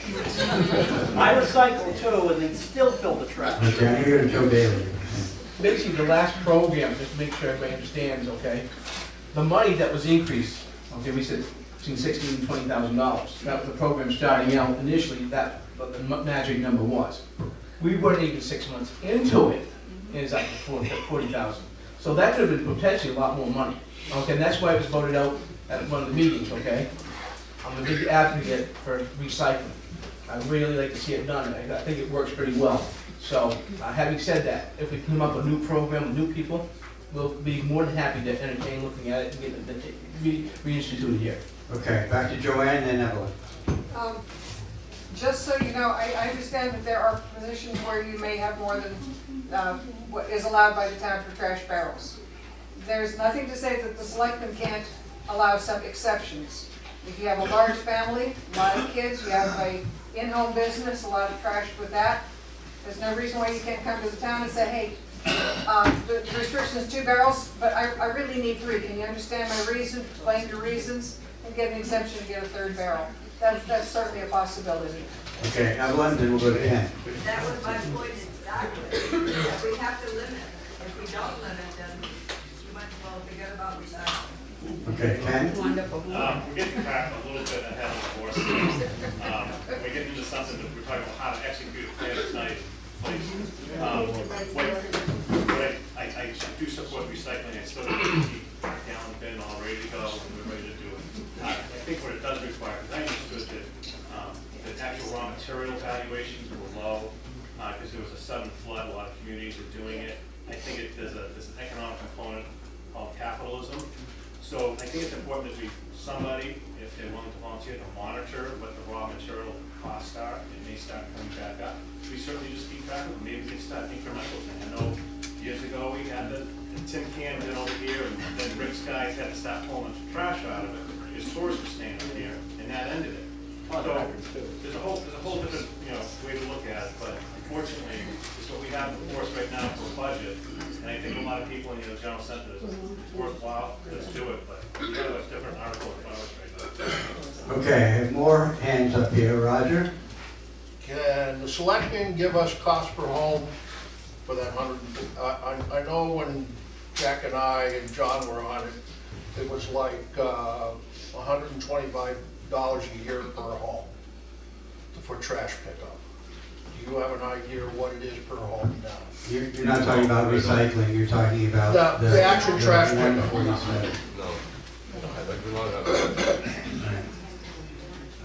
Cheryl, do you have your hand up? Yeah, I don't know exactly how to do it, but I'm just suggesting we move to vote on the article. Okay, so I have other hands up on this article, yes.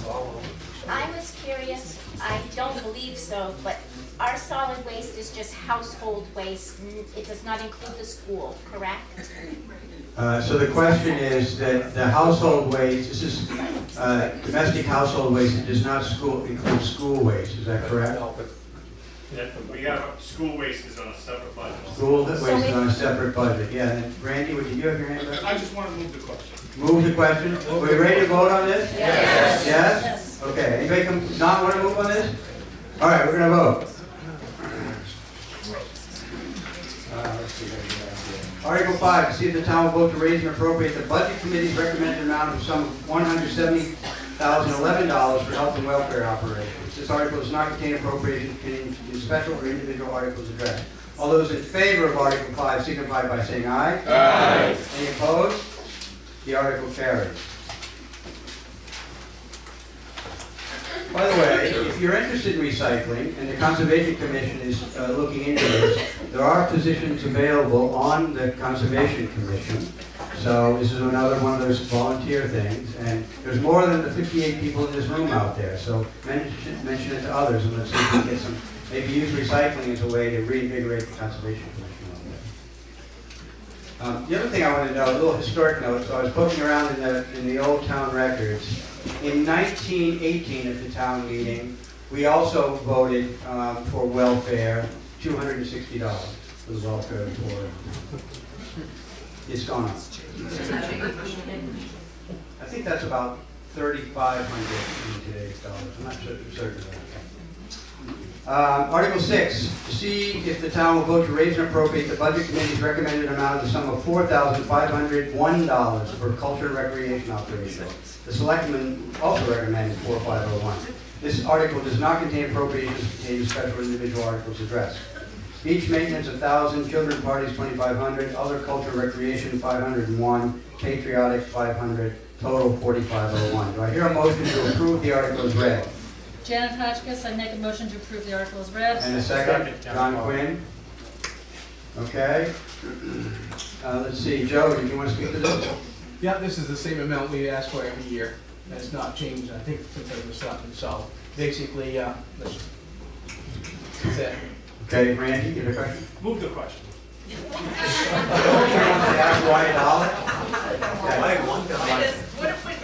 I know the town got all new flags this year, that was the patriotic line, what is it, what do you think you're gonna buy this year? No, I was just gonna make that comment for that. Last year, on the patriotic, that's when we used the flags on the poles and stuff like that. We had a bunch of flags that were ripped and torn, so we had to replace those. And at the same time, we got a good deal on the different types of service, Navy, Air Force, like that. So we purchased extra flags above and beyond the budget, within $500, to put those out there for each branch of the services. So that was a one-time purchase. Other than maintaining them under this budget, there was no other purchases on those. Okay, yes, Laura. The $1 is for the tax anticipation note that you have to put into the budget in case we need that this year. Okay, good. That's why it's $1. Yes, Sue. I just have a Sue Doty. I just have a question on the patriotic. Has anybody ever asked people in town to donate flags or get them? That's how it all started. Oh, I didn't. Okay. That's how it all started originally. Have we asked again? Because I'm sure some people would like to donate towards it. Okay. Joanne? I've got a semi-motion to move this question. You got something new? Just real quick on the flags. Flags are retired at a special ceremony in the state. People can get information about that. And quite frequently, flags are given to them for destruction, but they're still in excellent condition. Some of them are actually brand new, and those can be obtained for town use. Okay, so any other comments on this article? Susan? I just want on that, Venture Crew is doing a retirement for the flags. We're looking for a burn barrel. That's the only thing holding us up. So if someone has a metal barrel that we can use to burn the flags, we have the ceremony all set up. We just need a barrel. Okay. Move the question. Ready to vote on this? Yes. Yes? Essentially we are, yes. So Article 6, see if the town will vote to raise and appropriate the budget committee's recommended amount of $4,501 for culture and recreation operations. This article does not contain appropriations containing special or individual articles addressed. All those in favor of Article 6 signify by saying aye. Aye. Any opposed? The article carries.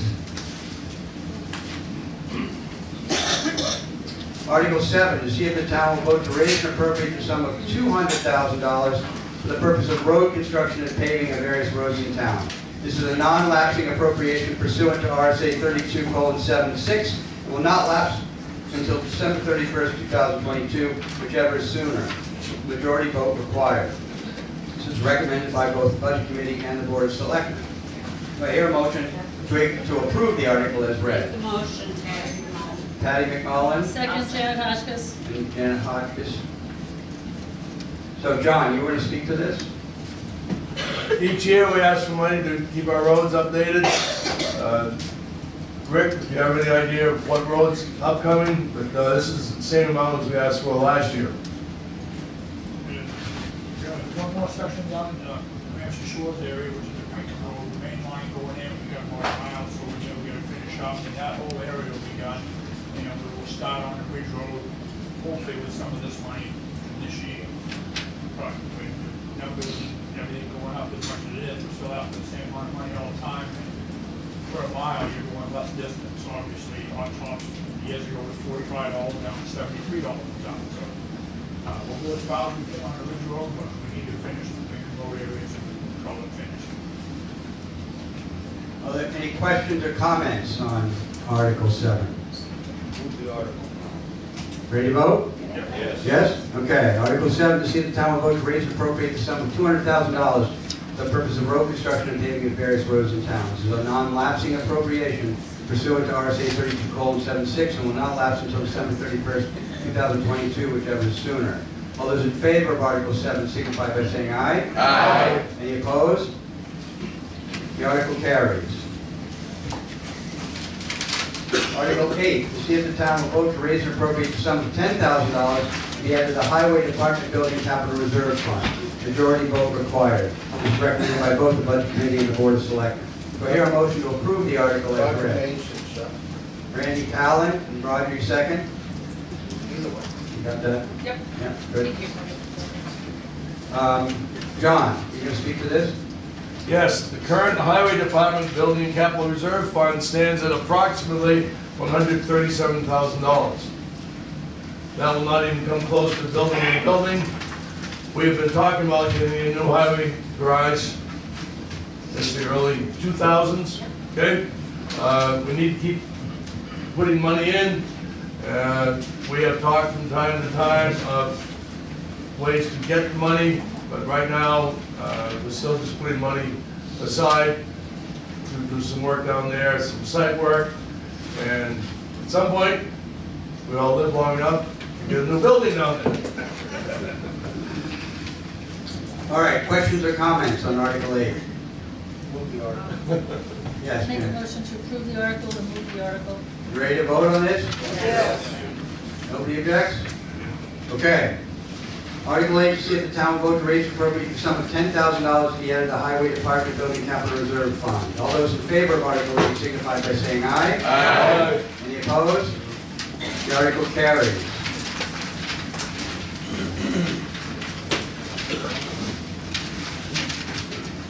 Article 9, to see if the town will vote to raise and appropriate the same sum of $15,000 to be added to the Ambulance Capital Reserve Fund.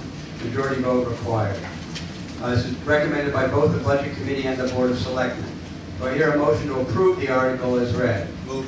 Roy Stewart, and second. Janet Kalar, okay. Can this be up for discussion? Hang on. Yes, the answer is yes, it can be for discussion. Joe was going to talk to it first, and then I'm happy to take other questions. Yep. All right, we currently have 30,000 in the fund existing now. 45,000. I'm gonna steal a little bit of the chief's thunder here. Our ambulance is like 17, 18 years old, okay? It doesn't have a lot of mileage, but it has a lot of sitting around. Even though inside the building like that, it has issues with it. We've spent some pretty significant money in the last year or so on it. I think brakes, turbo, all that kind of stuff. At some point, we will be needing another ambulance. So this will just help us in assisting in getting that part done. So, Chief, go ahead and...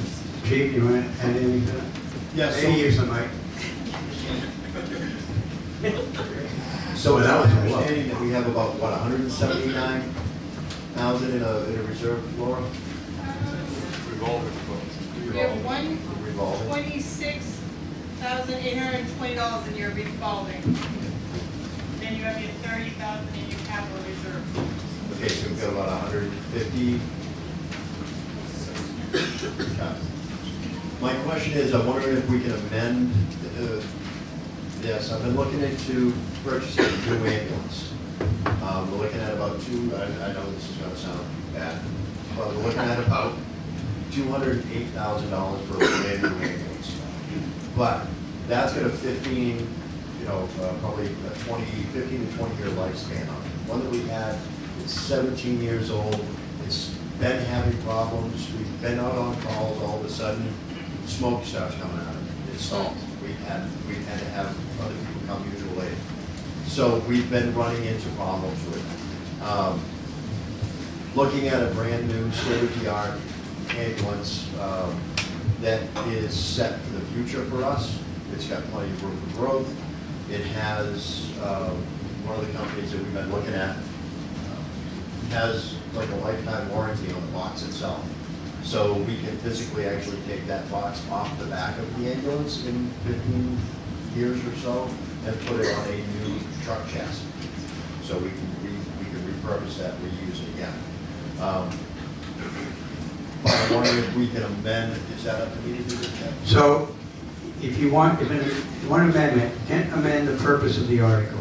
So the purpose of the article will be to add something to the ambulance capital reserve fund. That's the only purpose of the article. However, you can change the amount if someone wants to make a motion to change the amount one way or the other. Make a motion to change the amount.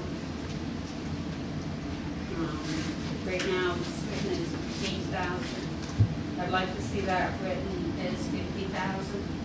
So from 15 to 50,000. And is there a second to that motion? I need a second. Janet Kayla, you're seconding that motion? Okay. So we now have an amendment on the floor, and so I'll seek comments or questions on the amendment. Any comment? Yes, Joanne. What was the chief's suggestion to try and repurpose revolving fund money for the purpose?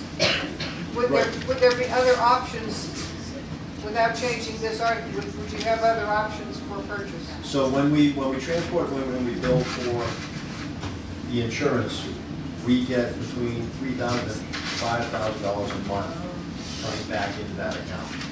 So part of those monies that come in will go. Help me recall too, just for clarification. The selectmen have the authority, the expenditure authority of the capital reserve fund? Yes. Okay. Yes, sir. Am I allowed to make a comment here? You're a non-resident? Yeah. It's up to the town meeting whether to allow you to make a comment. Yes? So the answer is yes. Okay, it's an old Ford diesel, right? Yes. 6 liter? Okay, just so the town, somebody that may not know mechanicals, that was a bad motor right from the beginning. It's got terrible head gasket problems. It is just bad. And if it hasn't been retrofitted with the head wheel that has to come, the cab has to come up there, it's just a bad motor. Sometimes you get them that last, and it's a miracle if it lasts, but there were people that had them with 7,000 miles, that brand new trucks, that the dealership was loaded, but it was just a dud.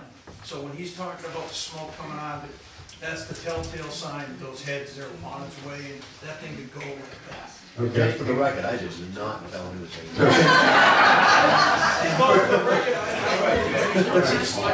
Okay, so before we get out of control, can I just get your name, sir, for the? Paul Taylor. Paul Taylor, okay. And one other thing I'd like to add, I've seen that ambulance come out and help older people in my community, and you know what, they rely on that, and those people, you know, maybe having heart attacks or something wrong with them, they need that ambulance. Okay. The reminder, we're discussing the proposed amendment to the article. Lou?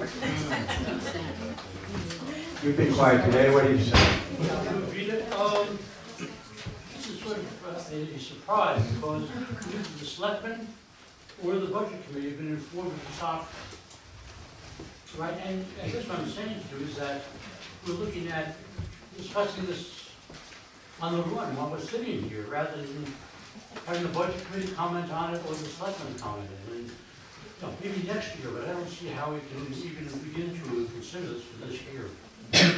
So, okay. I have been talking with the selectmen about this for a while. Hang on, Bill. I have other comments here. Yes, Cindy.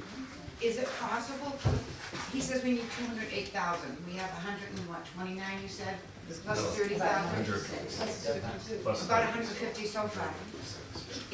Can't the selectmen take it out of unreserved fund balance, and that way we don't need this? They could not with a separate article on the warrant to do that. So you They can't couldn't do do that. that. They have authority to expend the capital reserve fund, but Has to be more. they can't expend the fund balance, other than to reduce the tax burden. They can't expend the Or fund if balance. it's an emergency. So, yes, Pat. When it comes to an ambulance, you may think it's a big surprise right now, but the bigger surprise will be if you or your spouse or any family member goes into cardiac arrest, has a stroke, is injured severely, and you can't get an ambulance to you because they can't get it running in the bay. You're gonna wish that you paid that extra money. John Quinn. Chief, you mentioned that we rely on mutual aid and we also provide mutual aid. If the town's ambulance fails mid-year, we're waiting for another one, how does it affect our community? I mean, they're gonna help us when they can, but Farmington ambulance needs help out as well. Just like our ambulance is the primary for this town. Correct. Say something please to that? I went to the chief, hang on. So, Go ahead, Bill. so we've been working with mutual aid, with both Farmington and Milton. There's been times we've been a great, lines of communication between the two of us. Both have always have helped out and said of course, if there's anything that they need, to give them a call. You know, we had a problem, it's happened twice so far, where we can't get the ambulance started yet. And thank God that it happened when somebody was just trying to move it out and found it dead, not going to a call. Okay, I know I had Joe stand up, and then Carol, and then we'll get to everybody. So basically, in talks with the chief about this potential in the future ambulance, it's gonna take probably 6 months or so to even get the ambulance here once it's ordered, okay, because there's a backlog. So basically, if we have the stuff in place now, doesn't mean we're gonna run right out to buy the ambulance, but when we have more of a need, or we see the potential of this thing going down, we're gonna have to order it and take care of it. And so. All right, Carol, I recognize you. I have, just wondering, can you go up there, when you get a new ambulance, will you trade in the old ambulance, or what will they do with it? They're offering us $3,000 as a trade-in. It's a 17-year-old vehicle with a lot of hours on it. And so we have the choice that we can use it as a trade-in or try to put it out for sealed bid. What's that? Yeah. Right. They can set up. Right, so I'm doing double duty here. Ken Gary, go ahead. Bill, so we have the revolving fund, and I'm assuming you're showing the health insurance companies money's coming in. Yes. I'm assuming you may be using those funds to reimburse some of the emergency personnel, fire department staff who are doing some of these calls? Or- No, that goes right into the town.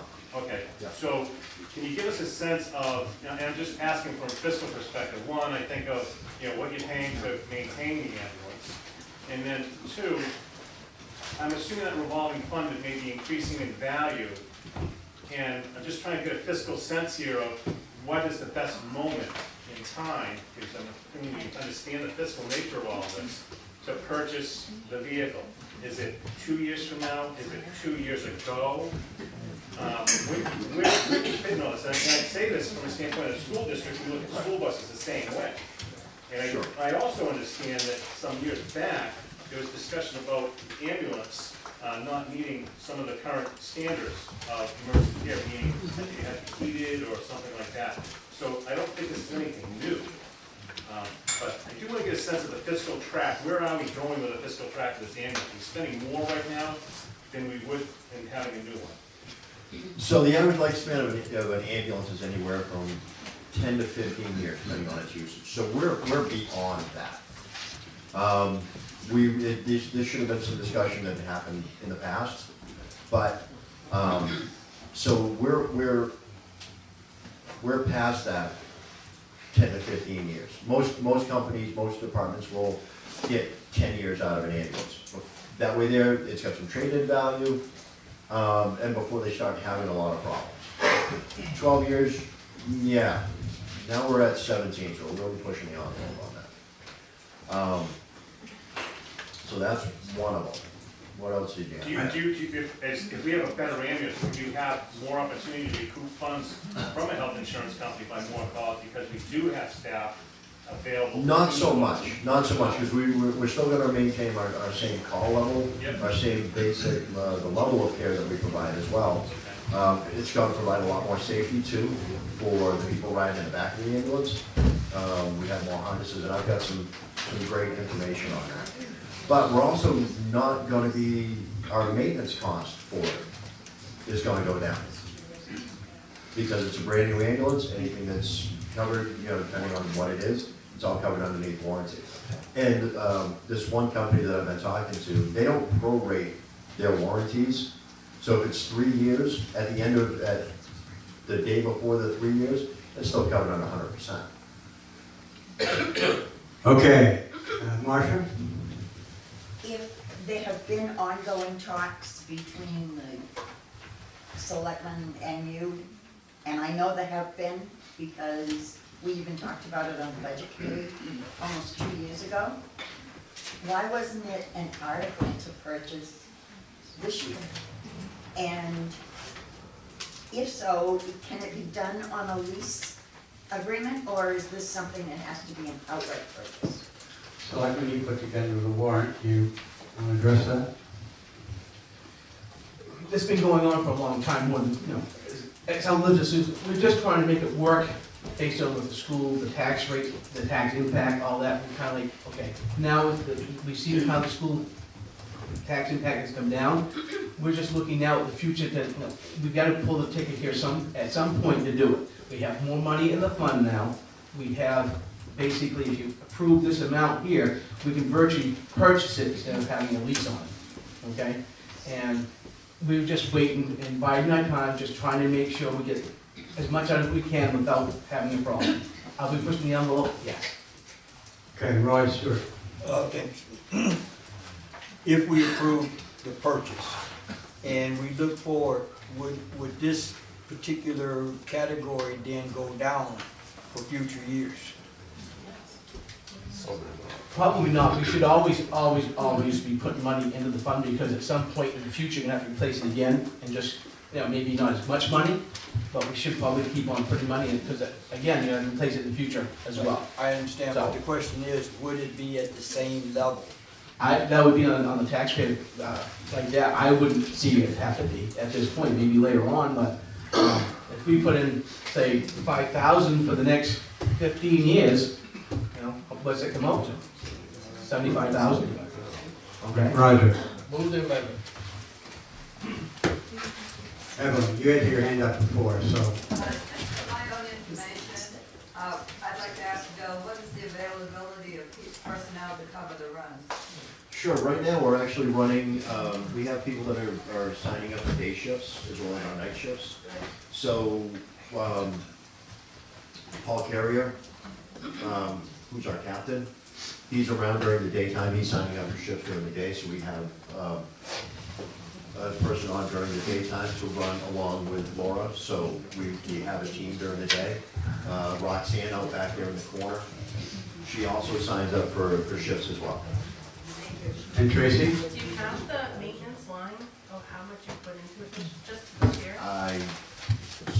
Maybe. Saying if it's like half of what a new one is, I think it's a huge answer. No, it's not, we had to,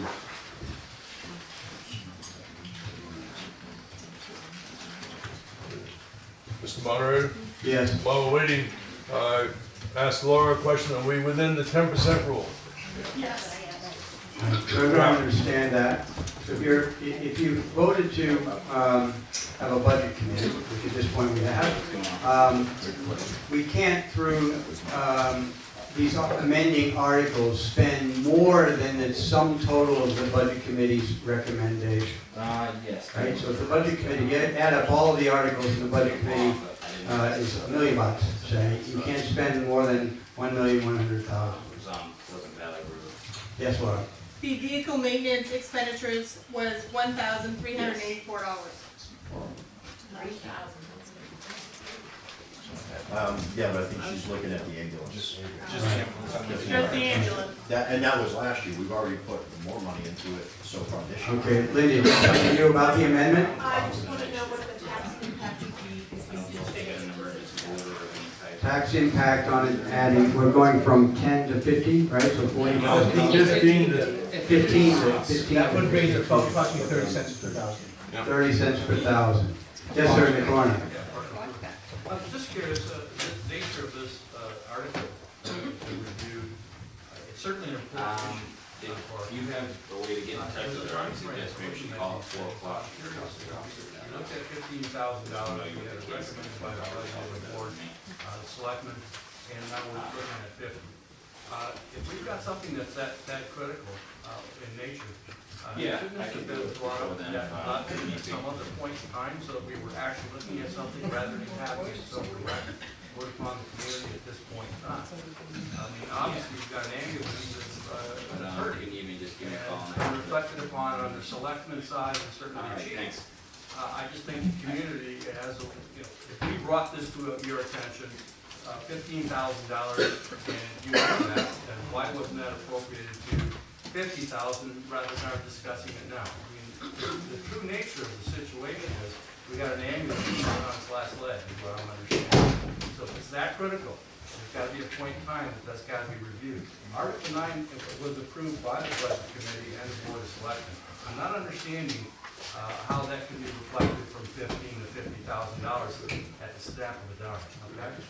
I'm just saying that there's got to be a point in time that you recognize what this article's about and the amount of money that's being appropriated. Okay. Somebody explain to me why this is You not say we get to move the motion. So, can Hang on, I got a question, I got to get answers. So right now, the question's actually been asked a couple of times without getting a particularly clear answer. It sounds like this emergency did not crop up overnight, and so can the selectmen help us understand why there wasn't enough in this article to begin with to allow for the purchase of a new ambulance? Why, when you put the warrant together a couple of months ago, 15,000 was your recommendation, and today, I mean, you didn't make the amendment, but can you speak to that at all? So basically, we were going on the meeting several years ago, okay, before all these things started happening. We thought the ambulance would last long enough so that if we kept on putting money into the fund, we'd have enough to eventually pay for it, okay? Since then, the ambulance is getting more and more issues with it, okay? You can't predict that. So based on history, we just kept on going with the $15,000 because, quite honest with you, because everything else going on in towns and tax rates like that, we didn't think we'd get any more money than that. So, we just it's a trend. So I hear the answer to your question being, they were trying to balance tax rate, other expenses, and so forth, and thought that they had more time to deal with this. Is that fair? Yes. Okay. So are you ready to vote on this amendment? Yes. Okay. So we're voting on the amendment. And the amendment is to amend Article 9 from the sum of $15,000 to the sum of $50,000.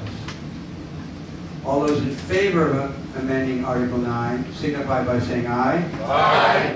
All those opposed? No. The ayes have it. So Article 9 is now being amended. And so I open the floor to any other questions or comments on Article 9 in general. Yes, Tracy. I just have a question. What happens if our ambulance dies tomorrow and I have a heart attack? How do you get me? Usually. That's our only way though. It's going to be a lot longer. And it's all different now when they have. It is going to be longer to get an ambulance here. Can't hear the answer. Can you say That's that. So we can get an ambulance here. We can get one for Milton, we can get one for Farmington, we can get one for Bridgeton. Nobody is ever going to go without coverage. Could a citizen in Middleton ever come back and sue the town because our ambulance died today? I don't think so. I don't think so. Because we're doing everything in our power to make sure people are covered and everybody's as safe as possible. And it's just like, that's why we got a mutual aid. Okay, go ahead. We just need to double check, we're going to adjust this by 10% of the total warrant article. Right. We just need to come back and double check and make sure that fits that. So Laura's been keeping track of it, and we're okay.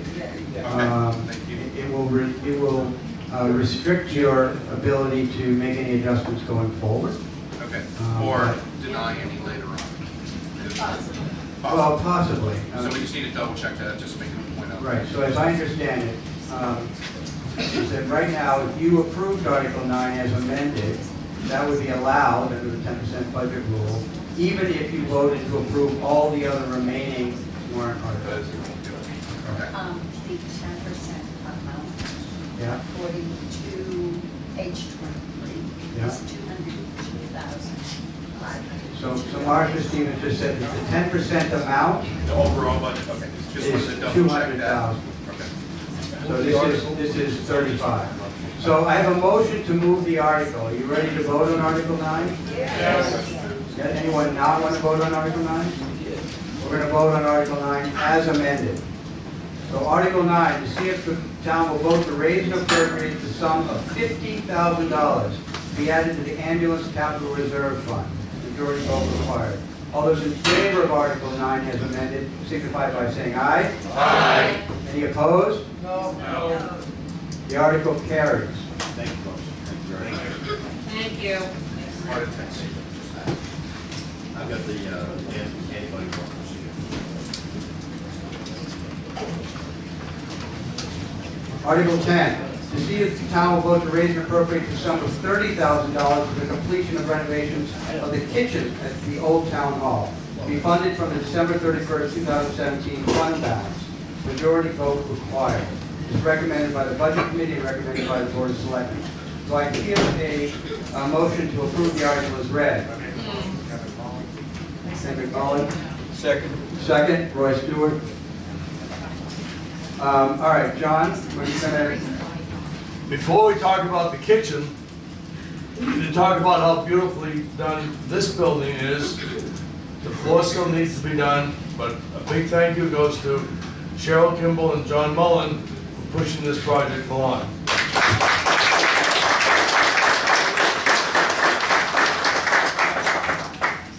The kitchen was never part of the renovation plan for this town hall.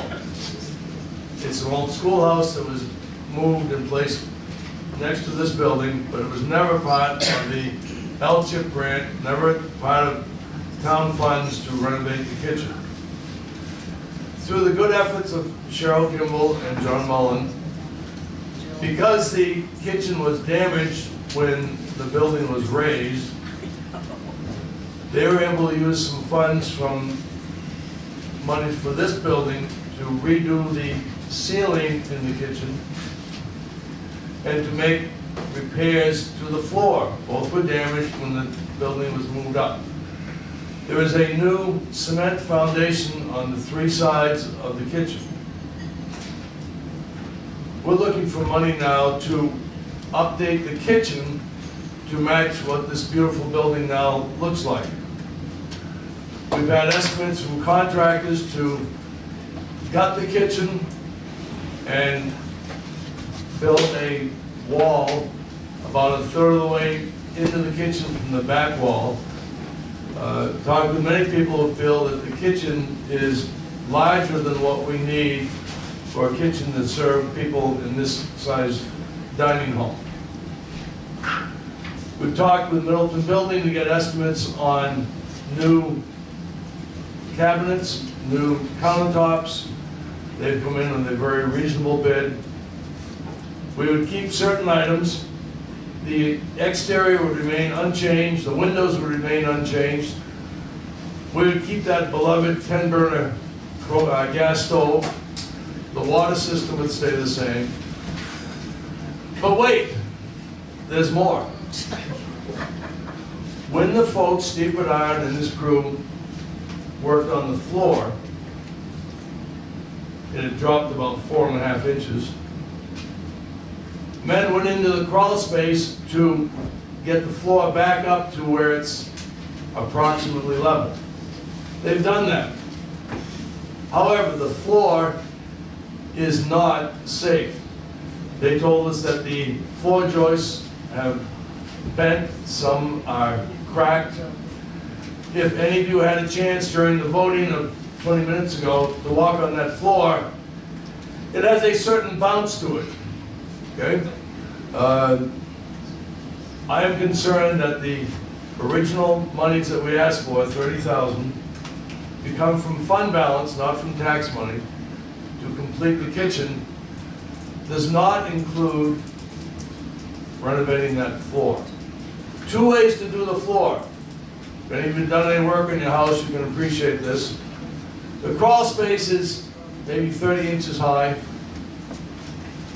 You could send men in there to try to replace one floor joist at a time, working on their hands and knees and back. Or, since you're doing the kitchen anyway, pull everything out of the kitchen, pull the floor up. Now you can stand there like normal people and replace the floor joist and then put a new floor in. So please consider that before we vote on this. It does not make sense to put in new cabinets if the floor is deemed unsafe within a year. So I'm asking for some help from you folks. I'd like to change the amount from 30,000 to an additional 10,000, making it 40,000 total, so we can repair that floor and have a kitchen that can be used, so this building can be used the way it was intended to be.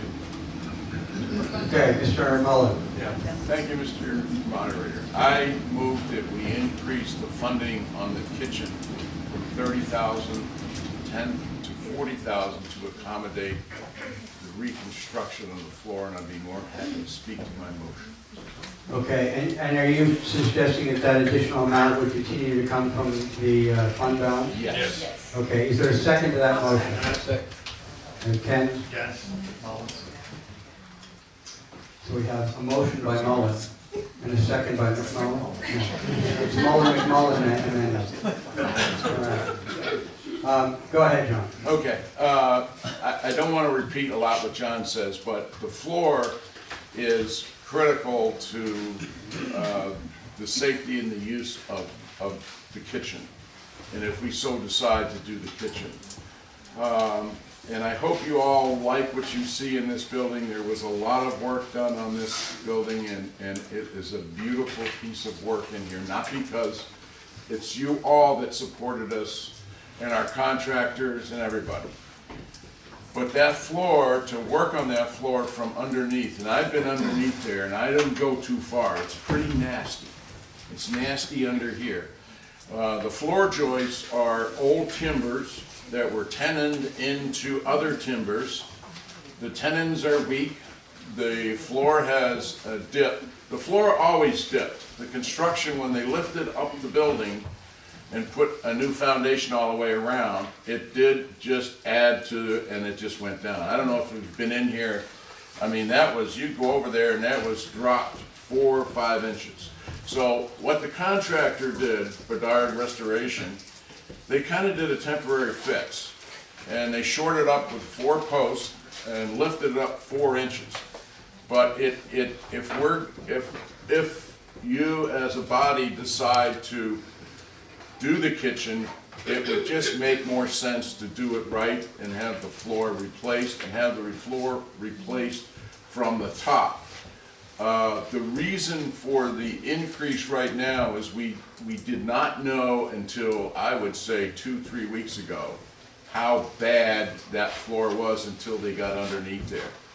So we got an estimate from the contractor, his thought from repairing the floor, and that's where the money's, the additional resources that we're asking for. Okay, so I have the Mullen and McMullen amendment on the floor to amend Article 10 from $30,000 to $40,000. Any discussion on the amendment? Ready to vote on the amendment? Yep. All right, all those in favor of amending Article 10 to read, to raise a vote to raise and appropriate the sum of $30,000 to $40,000 for the completion renovation of the kitchen of the old town hall, signify by saying aye. Aye. Any opposed? The amendment carries. Any other comments, questions on Article 10 in general? Yes. I've lived in town for 16 years, I think you know what I'm gonna ask. We've always been told you cannot drink the water in this building. If it has changed, I wanna know what you've done to change it. I understand you've taken tests, but I wanna know, is there a filtration system? Until we get the results from the lab, I put what the water quality is, I would say no. I will tell you to you, Joe, at the last meeting, I asked you, and you said you would have it for town meeting. Okay, Laura, have we got results from the lab yet? We have not. And that went to the state, correct? Yes. Okay, I can't help that. I mean, I can't make the So state move. I just want everybody I have to tell you to though. know that they're possibly voting on a kitchen where you cannot drink the town water. Okay, now on top of that, I have to tell you, Tammy, with the daycare, just had her, I took her blood test over the same lab, and she got her results just the other day. So why it's taking so long, I can't speak to that. So, Okay, Sheriff, you have your hand up? I want to know. I just want to take the opportunity to make the comment that the building, as you can see, is not completely done, and we will have a rededication of the old town hall once it's completely done. There are a lot of details left to do, and we're very grateful for everyone's help and all the volunteers. Okay, other questions or comments on Article 10 as amended? Yes, sir. On the finished product, when is the clock tower, the town hall gonna be done? Give it. Well, John, Cheryl? I don't have I would say within a month, all the details will be done. rededication in the month? No, I don't want the rededication in a month, I want to wait a little bit longer than that. I can address that. We're here. Thanks to John Finished Mullen product coming with in here kitchen and to such. work and pushing this, and Cheryl pushing this. We're here. Thank you. Yes, Randy. Thank you. I just, the old town hall is built in, and thank you for everybody that did the work, and I say we move the question. All right, we ready to vote on Article 10 as amended? Yes? Okay. Article 10, to see if the town will vote to raise and appropriate the sum of $40,000 for the completion of renovations of the kitchen at the Old Town Hall to be funded from the December 31, 2017 fund balance. All those in favor of Article 10 as amended, signify by saying aye. Aye. Any opposed? Nay. The article carries. I'm going to suggest, it's now 11:37, so we've gone well over an hour. I'm going to suggest that we take a short break. I will count the ballots, I'll close the polls, count the ballots. If anyone has not voted on Article 16 by ballot, now's your last chance. I will count and we'll come back in 10 minutes with the results. All right, we'll do have the results of that. While I got your attention, while you're waiting for that, you want a historical note? So, since we just talked about the Old Town Hall, you know, there's the legend has been that this was once two buildings. That another building was brought here and put on top of this building. Well, through the forensic work of the people restoring the building, and through some work I did in digging back in town records at the time, we know that to be not true. But in fact, from an architectural standpoint, in terms of this building and its historic value, it's actually a good thing. So this building was once one big open hall. And in fact, the pulpit was right here. And in fact, there was a gallery that went around like that. So you could sit down here, you could sit in the gallery. And I find it kind of cool that in 1830, 1835, 1812, the moderator would have been standing here, and you would have been sitting right where the people of the town at that time were sitting. So we were following the footsteps of everyone who came before us, and it's kind of cool. So what they did, and this was all a result of, because you know, in colonial times, and then even after colonial times, taxes were raised to pay the minister. And the minister was congregational. And so if you were, for example, there was an emerging religion, Free Will Baptist, you were being taxed to pay for the official minister and the official parsonage and all that kind of stuff. And so it was time to separate those functions. And so the town voted, we could have built a new building, but Middleton being Middleton, we didn't want to do that. So we authorized a second floor to be put in this building, and the chapel be put up there for religious services, and this area for our service. In fact, I took a picture of the page with my phone and blew it up and printed it out here, and you can see this was a special town meeting in June of 1841. And if you remember, when you get a chance, when they start giving public tours of upstairs, you'll see 1841 in the murals back there.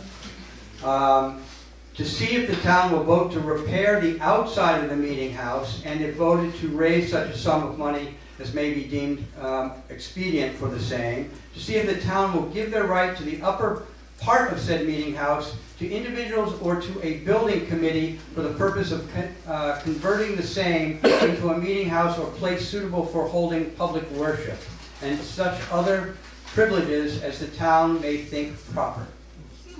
And so that was in June, a special town meeting in June of 1841. Obviously it passed, and that's why we have this meeting house today. Very cool.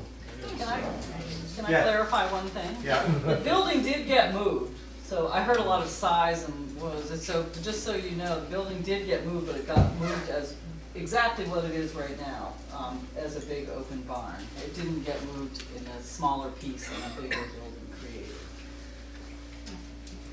Anyway, very cool thing. The other little historic note I had was from 100 years ago. We talked about paying town employees and all that kind of stuff. So last year, I reported that they voted on what to pay people who work on the road, and it was 50 cents an hour for a man and a horse that was 1,000 to 1,200 pounds, 50 cents for cattle, that's the oxen, at least 6.5 feet high, with a driver, and so forth. And then in 1918, this would have been, end of World War I, money was tight, they voted not to give any raises. Can we go back to that default budget? All right, on to, there in fact were 62 ballots cast. We know who all those people were. And the article did not carry. It was 49 against the article and 13 in favor of the article. So the Budget Committee continues. It is not disbanded.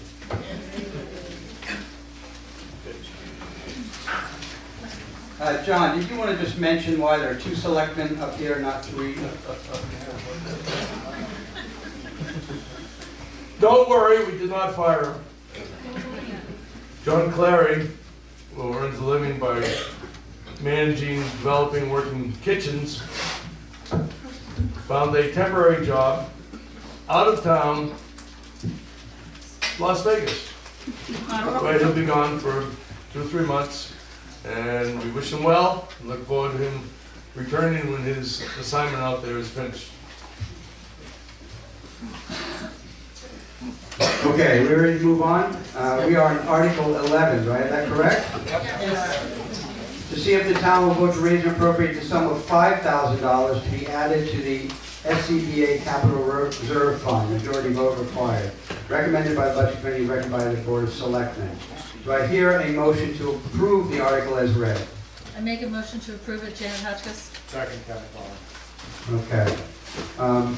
So, John, can you speak to this and tell us what SCBA stands for? Self-contained breathing apparatus. Any of you might spend time in the military, they used to be called OBAs, Scott Air Packs, right? At the last town meeting, 2017, we appropriated money to buy some. We are now starting to set aside money for the future. We currently have $15,000 in the capital reserve fund for replacing the ones we just bought, but that would be down the road. We're asking for another $5,000 to be added to the fund, again, looking towards the future. All right? Chief, anything you'd like to add? No, it's just, we're just trying so that we don't get caught with our pants down. We just, every year, put a little bit amount into them so that when they're at the end of their lifespan, which is, the NFPA is the one that says when they're done, not us. that we've got a chunk of change in there that we can start. Instead of them all going down at the same time and having to purchase a large amount of them, we can slowly just start getting them on rotation. Yes, Roger. Chief, would you open it up to the people to come over and see your new Absolutely. Because they're a lot different than what they used to be when I ever taught them. They're incredible. We actually have two of them that have a thermal imaging camera in the face piece. So instead of having to carry something this big around with you in there, in the officer's seat, it's right here inside the face mask. So you can see wherever you look, there it is. They're the voice enhancement on these new ones. They've got voice boxes on the side. So before it was like, I'm gonna go left, I'm gonna go right, what do you know? These ones here, you can actually hear what the person is saying. So if there's a problem, there's a microphone right there, you can, it's perfect. And then they also come with a firefighter down, tracker. It's a pack tracker. It's a little bit bigger than this, but built into these things are radio, so that if a guy goes down, and if it's a large building and you've got a collapse or anything, you can take this tracker and go, okay, the person is in, that direction. Nope, up on a second floor. So you can find anybody down, one of our guys down, so much quicker, just in case, God forbid, anything happens. So that the technology is just amazing. Yes, anybody that wants to see it, come on over. Paul, did you have a question? Yeah, I just want to say, this is a no-brainer. It's a lifesaver both for the firefighters and the people they're working for. I say we move the question. Yeah. I had a question, a hand up over here. Does anybody have questions about thermal imaging cameras and how they work? Okay, so are you ready to vote on this? Yes. Okay. Article 11, to see if the town vote to raise and appropriate the sum of $5,000 to be added to the SCBA Capital Reserve Fund. All those in favor of Article 11 signify by saying aye. Aye. Any opposed? The article carries.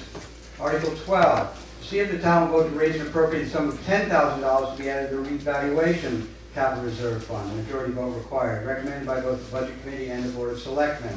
Do I hear a motion to approve Article 12 as read? Mr. McMillan. And Jill. Jill Mullin seconded. Okay, Joe, we're going to talk about this? Yeah, basically, every year we put $10,000 aside so they come in and revalue the town. Once a year they come in and do a portion of it, next year do another portion, the next year do another portion, and then finally they'll do pretty much the whole town to reevaluate. And that costs us $10,000. It's a $40,000 that we set aside every year, $10,000 for. Questions or comments on Article 12? Ready to vote on it? Yes. Yes. Okay, Article 12, to see if the town will vote to raise and appropriate the sum of $10,000 to be added to the revaluation capital reserve fund. All those in favor of Article 12 signify by saying aye. Aye. Any opposed? Article 12 carries.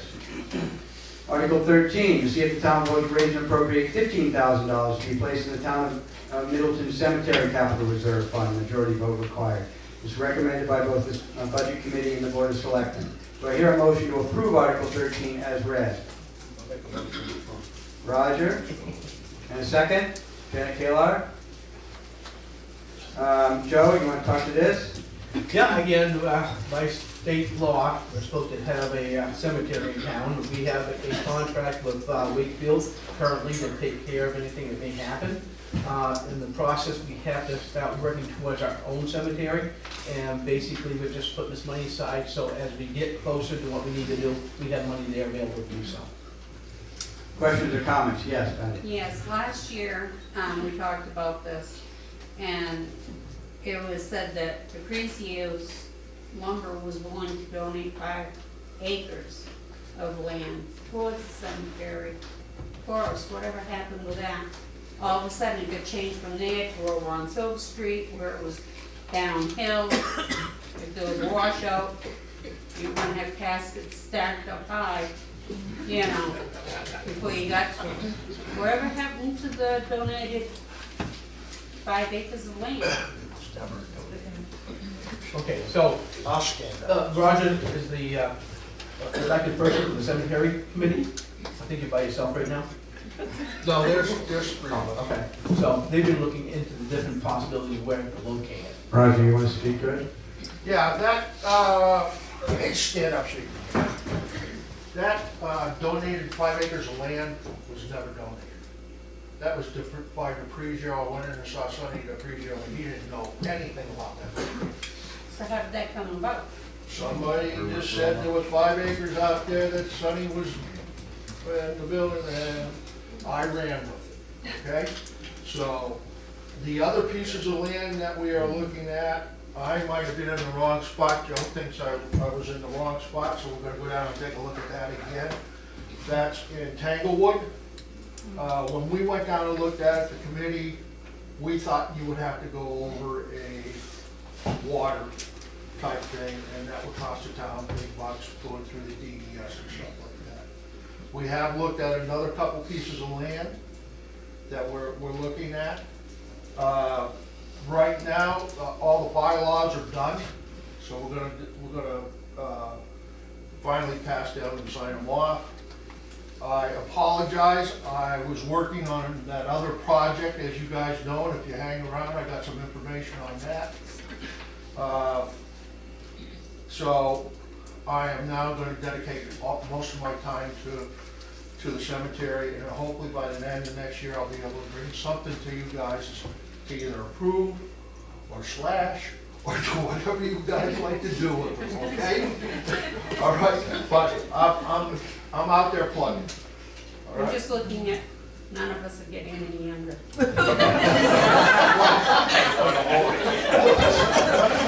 Yeah, but you can vote for an ambulance, so. Wait, let's look at it this way for the vote. You gotta look at it this way, there's no bodies laying on the side of the road, so. Yeah. Okay, but we'll have, hopefully we'll have something like this next year, so you guys can say, okay, let's go. Okay, thank you, Roger. Janet, did you still have something to say? Yeah, even if the land got donated, we need the money to take care of it and set it up. But Joe, isn't there, a regulation that says we have to have a cemetery in town? It's not a regulation, it's state law. Well, that's what I meant. It's going on year after year Well, after the year. state law was implemented, I think, the last 68. Yeah. Oh, we've been out of compliance for quite a while. Can't we just use our backyards? Okay, I got a couple of hands up, so. Hey, not too Yeah, John, Hang on, people folks. like to- I got this, Jonathan, go ahead, you can go ahead. Maybe the fly-in community would be a good location for it. They could, market it. I'm joking. Okay. And Ken? I'm reading the statute here, and I'm not reading that it's required. If you allow me to, like me to read it. Go ahead, you've got the floor. This is in RSA 289:2, municipality to provide cemetery. Every municipality shall provide or may enter into agreements with adjacent municipalities or nonprofit entities to provide one or more suitable cemeteries for the interment of deceased persons, which shall be subject to such regulations as the municipality may establish. And it goes on. So there are options. So I just want to make sure everybody understands that it's not a requirement, but I'm assuming that there's been some discussion already that said that that's what we want to do. No, when I went to the state meeting with the Attorney General, that was mandatory, we have to have one. Yes. So the other mandatory thing was, and Roy was with me at the time, that we also had to have that thing with another town. So that's why we're doing that with the other town to bury our dead if we have to, which our dead won't really be buried over there. That's where our indigent right now, who have to be cremated, but there hasn't been anybody put over there right now. But we have to have that. Now, when I sent the letter that Laura wrote up, we sent a letter and sent it to the state saying that we are in the process of working to get our cemetery. They called me back and let me know that's good. Because, we don't want to be held in violation. So I don't know what that is, but I'm on the Gen Court State website. There is an effective date in there when you went to see the Attorney General. of July 4th, 2016. So I don't, maybe there's a change. Yeah, maybe there is. No. That, you know, Representative Mullin could certainly find out what the No, process we- is. I know he's had got a few things to do already. We went to the meeting after that RSA was passed. We had to do two things. First, get in compliance, which is why we managed the contract with the town of Wakefield. However, we are paying the town of Wakefield, just like we would pay any other town, for the right to have our indigent people buried here, which is a town responsibility. We're subject to whatever level of charges they want to put forth. And there's no guarantee that we will be able to consistently maintain a relationship with the town of Wakefield, because we looked at a number of other towns before we had the selectmen execute the contract. So in the long run, it'd probably be best served for us to eventually establish our own cemetery. Okay? I mean, and that part is a requirement. You're correct. We can satisfy the requirement the way that we have done it currently, but that's not a long-term solution. Okay, thank you. Janet? Yes, Ken was reading that, the key word in there is shall. Shall means you need to. May means you can get away with it. Shall means you need to do it. Whether it's contracting with another town or our own cemetery, it has to be done. Yes. Move the question. You ready to vote on this article? Yes? There you go. Okay. Article 13, to see if the town will vote to raise and appropriate $15,000 to be placed in the Town of Middleton Cemetery Capital Reserve Fund. All those in favor of Article 13 signify by saying aye. Aye. Any opposed? The article carries. Article 14, to see if the town will vote to raise and appropriate the sum of $1,000 to be added in the Natural Man-Made Disasters Capital Reserve Fund. Majority vote required, recommended by both the Budget Committee and the Board of Selectmen. Do I hear a motion to approve Article 14 as read? Patty McFawn. Janet Hotchkiss. Joe Bailey? John, did you want to speak to this? Yes, this capital reserve fund at the moment has $11,000 in it. Each year we put $1,000 in, and each year we're happy that we've not had to spend it. Any comments or questions? Do you want to vote on this? Vote, okay. Article 14, to see if the town will vote to raise and appropriate the sum of $1,000 to be added to the Natural or Man-Made Disasters Capital Reserve Fund. All those in favor of Article 14 signify by saying aye. Aye. Any opposed? The article carries. All right, Article 15, to see if the town will vote to raise and appropriate the sum of $5,000 to be added to the Milfoil Invasive Aquatic Species Capital Reserve Fund established for the purpose of treating exotic milfoil and other exotic aquatic weeds.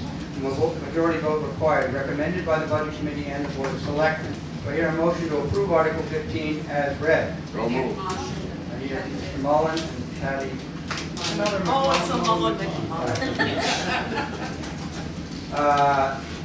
Joe, were you going to talk about that? Yeah, again, every year, we all know that Sunrise Lake is probably the biggest hub in the town that attracts people here. And we have a milfoil issue down there, and basically, Carol Vita and John Mullins come to the selectmen and say we need X amount of money to replenish the fund that they did spend it from. And this year they put in $5,000. So. And Roy? Thank you.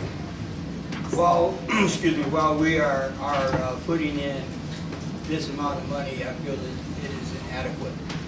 And I would like to recommend an amendment to this particular article and its expenditure, because I think we need to get ahead of this problem. Right now, we're trying to play catch up, and we're not getting ahead of the spreading of the milfoil, etc. And if we don't, it's going to cost us a lot more in the future if we can never get it back under control. Any comment, Carol, on part of the Conservation Committee? Yeah. The one thing is, we started out this maybe 5-6 years ago when the milfoil first started.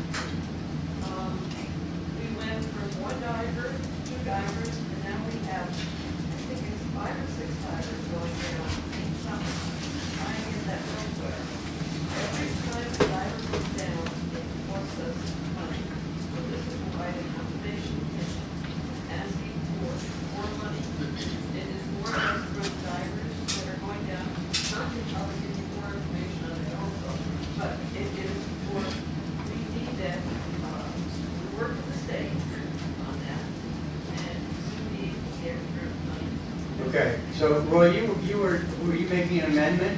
You were proposing an amendment? Yes, I'd like to propose an amendment to raise the amount to $10,000. 10,000. Is there a second to that amendment? Roger Main, second. Okay, so now we have an amendment on the floor. Any questions or comments regarding the amendment? Yes, sir. Jeff Fox, how much is the treatment? How much is the treatment is the question. Mr. Mullen, do you have an answer to that? I do. Okay. The treatment for this year is $10,000. And that is based on the state's estimate of the milfoil issue and what it would take to mitigate the milfoil. And when I say mitigate, I'm not saying eradicate, I'm saying mitigate. The amount of, and that is based on a bid that the state puts out for authorized mitigators, if you will. And there's two ways to do it. Well, there's more than two ways. Most of what the state likes to do is diving. It's $100 an hour per diver. There's 2 divers plus another person. It's a tough thing to try to mitigate. I certainly appreciate the suggestion of the funds. That certainly, we don't know from year to year what it's going to cost. Last year it was about 7, this year it's 10. It depends on a lot of biological factors. I can tell you that up at the State House there is a bill floating around within the House to authorize up to $10 million to try to cure or get rid of milfoil within the state of New Hampshire. There are 80 bodies of water that are infected. That's probably over a 5 to 10 years. What is my optimism on that? 0. As much as I would like to see that, in the current financial situation within the state, I don't see that happening.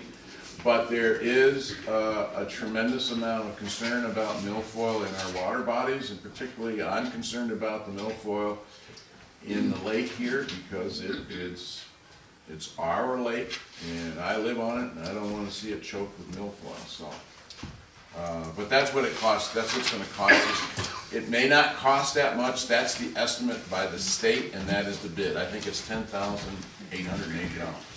Okay, Randy. The question on that, John, is do we track every year in the lake, like the plan of where it is? And Yes. So we do, and we know Yeah. that we're winning. What happened? Yes, and I do, since I started, I guess I'm called the Mitigation and Invasive Species Coordinator, whatever that is. The state comes out in the spring when the ice is out, and they go around and they look for milfoil. And they have a GPS clicker that goes around and they create a map. Okay, and then when they do it also in the fall, and the bid is based on the fall survey. So then they go out in the spring and redo the map, and it's published. I have all those maps. I believe they're up in the conservation area up there. And then the diver will come and go to those spots and pull them out. He records how much of the milfoil he pulled out. Last year it was over 1,000 gallons.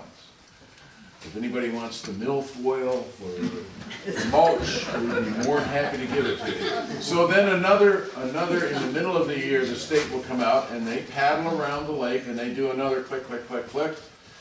Then we give it to the contractor and we say, okay, we missed these spots, we don't miss that spots. We certainly get input from residents that are around in Coves. So they go out again and then they come back in the fall. State's probably there 3 times. And they click, click, click, click, click to see where we are. And everything, sometimes some years we get it real good, other years, the weather conditions, the drought we had a couple of years, that stuff it can grow an inch a day, easy. Easy. Okay, yes, Joanne? Just another plug for public participation. Conservation Committee needs members. The lake is our lifeblood in this town, or at least a major portion of it. So I would encourage people, the information that you're hearing now, was available at conservation meetings, provided you had enough bodies to man the meetings. So, once again, please get involved. Okay, so we're talking about an amendment right now. Janet and then Joe. I got questions, I got hands up, brother. So Janet and then Joe, on the amendment. I'm gonna speak about trustee of the trust funds. We currently have $5,531.90 in the milfoil capital reserve fund. This additional $5,000, which you're voting on, would bring us over $10,531.90. Okay? I know that when they give an estimate, it is up to $10,000. It could be less. Last year was, it was less. Okay? So I believe that this would be adequate when you're considering your vote. Okay, Joe. I was gonna say. Okay, all right. Any other questions or comments on the amendment, or are you ready to vote on the amendment? Ready to vote. Please repeat the amendment. So the amendment is to change Article 15 from $5,000 to $10,000. So it changes the amount. All right, so you ready to vote on the amendment? Yeah. Okay. So all those in favor of amending Article 15 to see if the town will vote to raise and appropriate the sum of $5,000 to be $10,000 for the milfoil invasive aquatic species capital reserve fund, signify by saying aye. Aye. All those opposed? No. I would say that the ayes have it. So we have the article amended to 10,000. Are there any other comments or questions regarding Article 15 as amended? Yes, Andrew. How much was expended last year? I think we got that, About $7,000. $7,000. Was any reimbursed? 25% of it. Well, $7,000 was the net amount to the town, so I guess you would say it's probably close to 9. And the state reimburses us 25%. Other questions or comments on Article 15 as amended? Move the order. You ready to vote on Article 15? Article 15, to see if the town will vote to raise and appropriate the sum of $10,000 to be added to the milfoil invasive aquatic species capital reserve fund, established for the purpose of treating exotic milfoil and other exotic aquatic weeds. All those in favor signify by saying aye. Aye. All those opposed? Nay. The article carries. And I'm proud that I was able to say milfoil invasive aquatic species capital reserve fund, not to mention exotic aquatic. So you'll note that we already dealt with Article 16, and we will now proceed to Article 17, which is another petitioned article. We're petitioning for access road to be accepted as a town road and therefore be maintained by the town of Middleton. Originally, access road was maintained by the town. We would like to have it that way again. Majority vote required as written as a petition article. Do I hear a motion to approve Article 17 as read? I'll make a motion. Roger Mays, is there a second? Second. Okay. Yeah. Got that? Yep, thank you. So is there anyone here who put forward this petition article who would like to speak to it? Okay, Mr. Taylor, not a town resident, are you happy to have him speak to it? Yes. Yes? You're on the floor. Okay, I won't start out by saying that I respect the highway department fully. I appreciate the job they do. So if anything I say should insult them in any way, it's not intentional. Okay, because I do respect you guys' job. The road was plowed before by the town for a minimum of 10 years, maybe longer. I haven't been around long enough, but from the research that I did, that's what I found. The road does not have any hills that are above 10% grade, which makes it a plowable road. I own the only senior housing in Middleton, and that needs to have access to it. The road doesn't get damaged by the truck traffic. It's very hard. It's not a sand type road. I've tried to grade it before, and it's like iron. It's a road that's in very good condition, and I feel that it should be taken care of by the town. Okay. And I'd be willing to answer any questions if that's able Okay. to be. Well, I was gonna let the selectmen talk about what their understanding of the current status of the road is. I'm going to steal Rick's thunder because I want Rick to speak there. He has more information on all that. But basically, get to what Mr. Taylor was talking about, you have to pass through another town to get into this portion of the road he's talking about, okay? I do have a comment on that. I forgot. Okay, hang on. So basically, I'd like to have Rick, he had a lot more information on this, can speak to it as well. Okay. Rick? I don't believe we're in a contract with any kind of plowing for 10 years down there, Paul. Yeah. It was being maintained before I got here in '96. Yeah. That was already being done. What happened after that is 3 or 4 years into my tenure up here working, other towns were having other people coming in on private road issues, and it got out there. We were involved because we didn't just do access road, which is access road is listed twice. It's listed as a private road, it's listed as a town class 6 road, not maintained by the town. 1/3 of it's in Wakefield. First part of it's in Wakefield. Wakefield, I got letters here saying that there's no way they'll ever do anything to maintain that road. It's 300 feet that's in, It's and it's 4.2 miles long, the road is, and it's 362 feet that's in Wakefield. So that's not a. We know where the lines are. Yeah, the line is right past Dunkin' Donuts. As far as the road not being in rough shape, I was just down there, Paul. The holes in that road are humongous. So take this town equipment down there and stave it up on them roads versus where we take all our time to maintain our dirt roads the way we do, so we can maintain them. I can't see having these people want us to stave our equipment up on a road that if we was already in this deal right now, there's no way we'd have ever been down there plowing this last storm. We can shut it down at any time. That was the way it was before with all the other roads.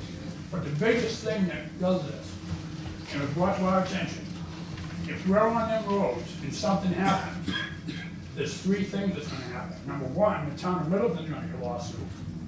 The guy driving the truck's gonna have to be in a lawsuit. And anyone on the road can present the lawsuits to any of us.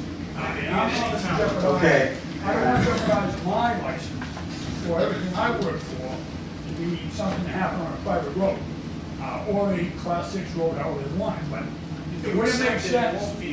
All right, so you need to wait till he We wouldn't be able recognized to by the pass, moderator. we're gonna keep our plows up, travel over 1.5 foot of snow to get in the plow from that section to where you are. We come back out, pick our plows up and come back out. That wouldn't even make logistic sense. So if I could interject something, I did a little bit of research here.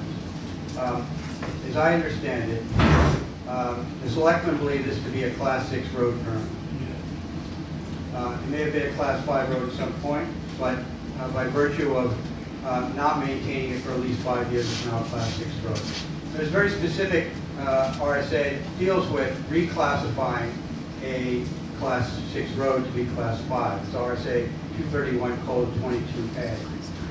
And I note here that a town meeting vote to reclassify a class 6 highway under this section may provide that the highway be conditionally reclassified upon compliance with betterment assessments as provided in RSA 128-33, even if such condition was not stated as part of the warrant article.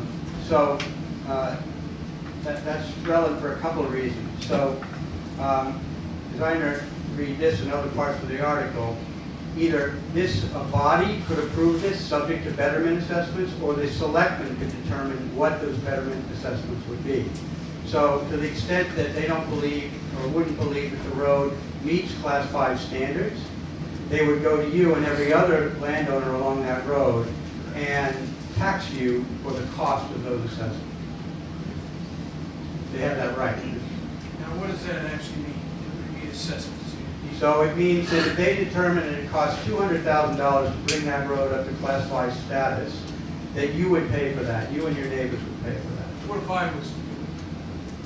That's a different issue. All the road needs to be gravel. Well, and when the common of the earth, if they can't grade gravel, then we should buy those brand new Caterpillar equipment. So, I mean, I know I could fix that road, and I've been doing it for 37 Wait a years. minute. Hang on. We never maintained, we never did anything other than plow it, Jim. We gotta get it clear that we only plowed it, we never maintained the gravel as far as grading. So I'm just, what the law says, just to be clear, I want these folks to be clear, you can make it a condition, or you can vote say no, and the selectmen can make a condition.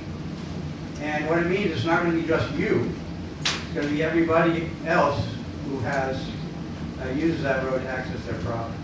So where's That's what we did with Pine Road, excuse me, Deer Deer Run Road, right?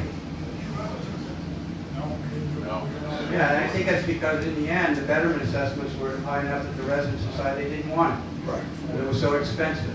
So And why, so I'm just pointing out that to the extent that the road agent, and this, I have no opinion on this, but I'm trying to clarify the situation as I read the law.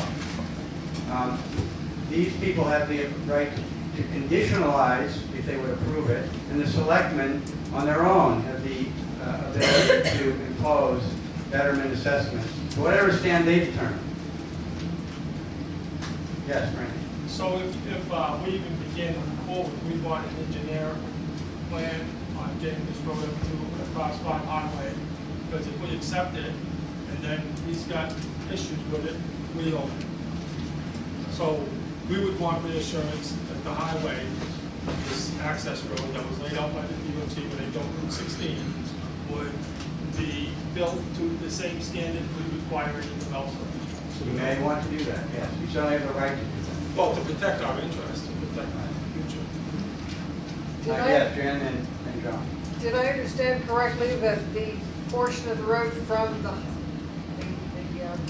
public road to Mr. Taylor's land, that belongs to the town of Wakefield, and that they refuse to do any plowing, and that means that you wouldn't have any clear access from Wakefield, through the Wakefield property to do the maintenance? Correct. You wouldn't be able to force us to plow for Wakefield. The grounds approach us to ask us to plow for them, and we refuse to do that, and we're right in line with the part of the road that we already do.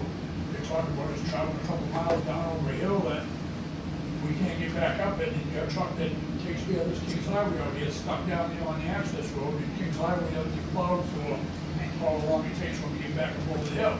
The only way town would take over End Road, I don't know if Paul understands, town would not take over a gravel road. And if they did that, then you gotta develop that, and Dwayne would be back in here wanting like $300,000 back, because when he came to town to build that, he was made to build it to town specs. But it's right in all the laws of the town, and in order for us to accept the road today, it would have to be paid. What about all the roads around Sunrise Lake that are Those being were already sanded? in existence back 100 That's plus not years. understanding. So I've got, hang on, We pay good taxes. hang down on. there. I've got, Serve some services. don't make me shut you down. Joe and John. Basically, last year, we done a preambulation, the mayor and I did, along with Wakefield Selectmen. And basically, we, if you come out behind the Dunkin' Donuts from the drive-thru and look right straight across the road, there's a big old pine tree sitting there with a bunch of barbed wire. That is the corner post between Wakefield, Union, and Middleton.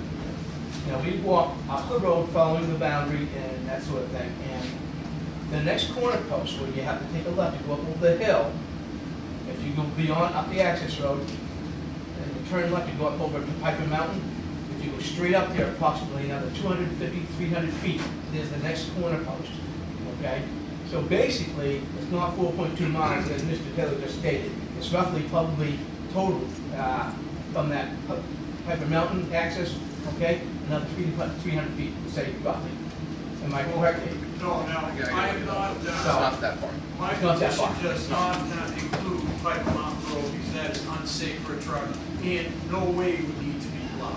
I am petitioning the flat road that has no grade, no issues with the truck going. By no means would I come here and ask the truck to go up the mountain. I've done Rick's job for many years.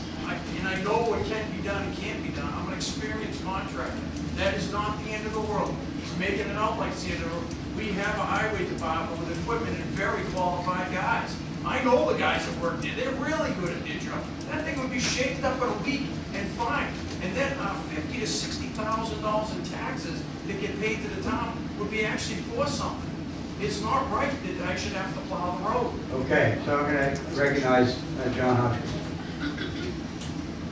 Wasn't an agreement made in the year 2010 stating that no maintenance would be asked of by the town, nor would any maintenance ever be given by the town for access road?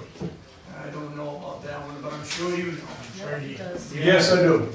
Your name falls over, Yeah. signed right And there. that was also before we made our taxes go up a huge thing. Right, but it was signed. You can't Okay. have it both ways, Stop. you know?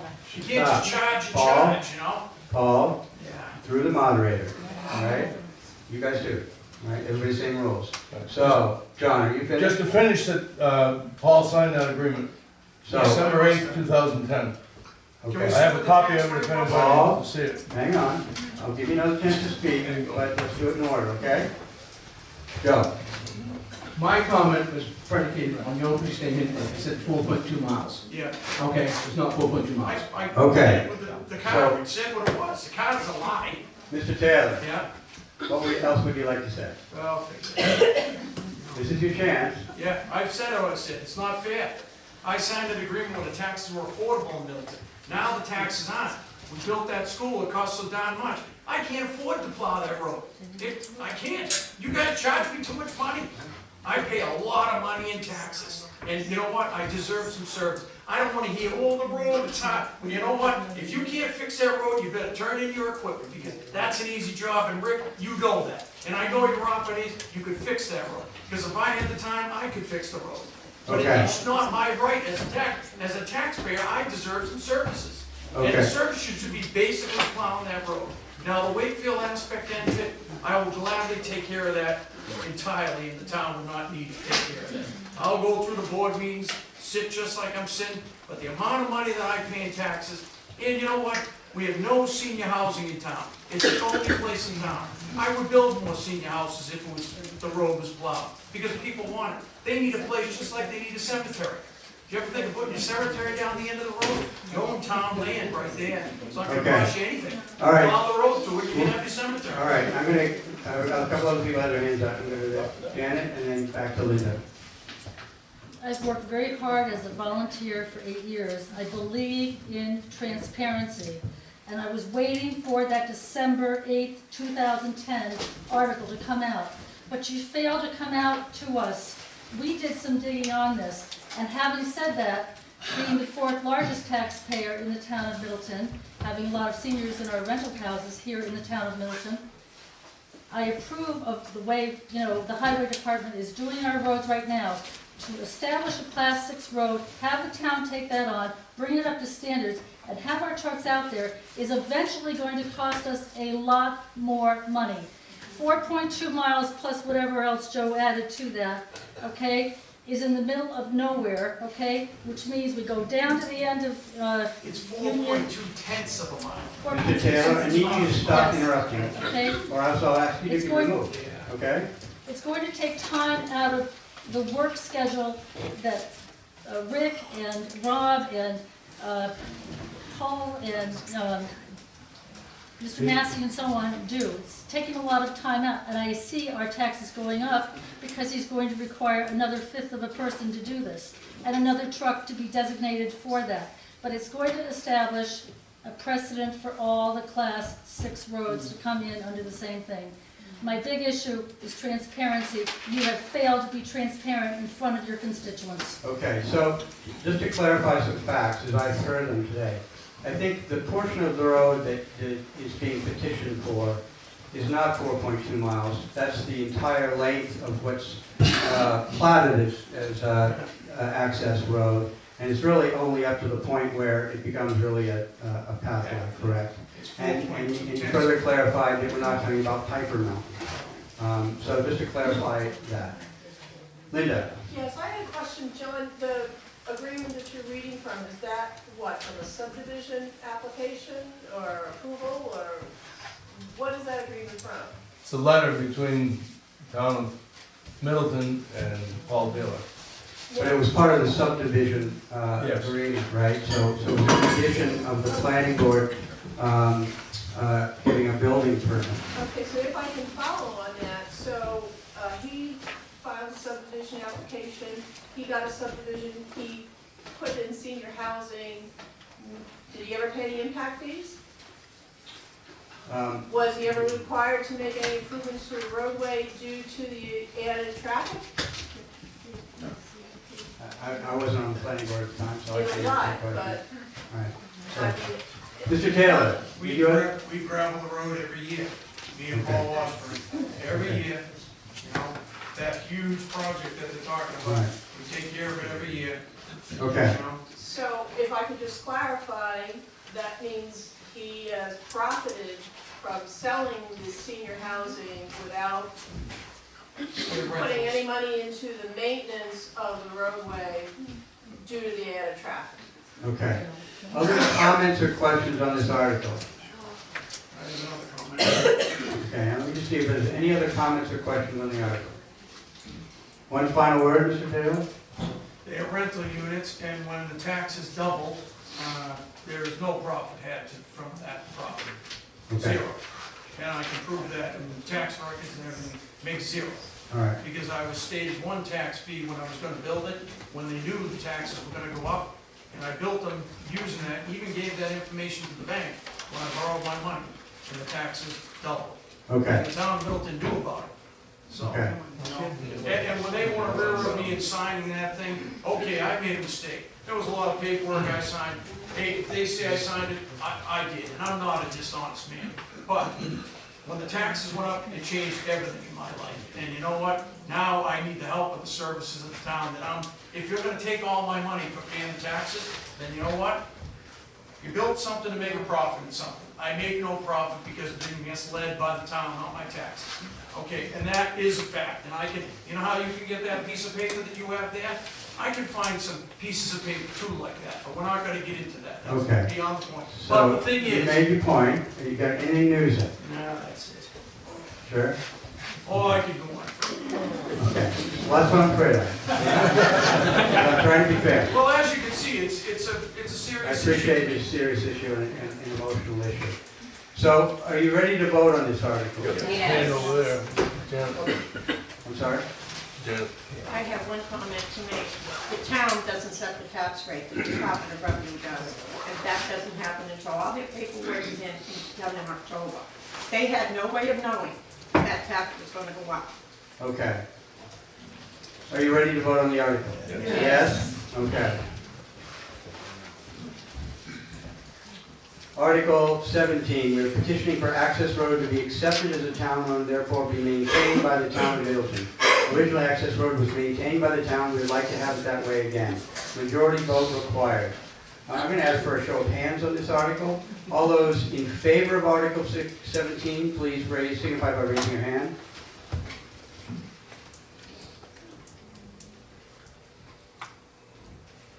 All those opposed?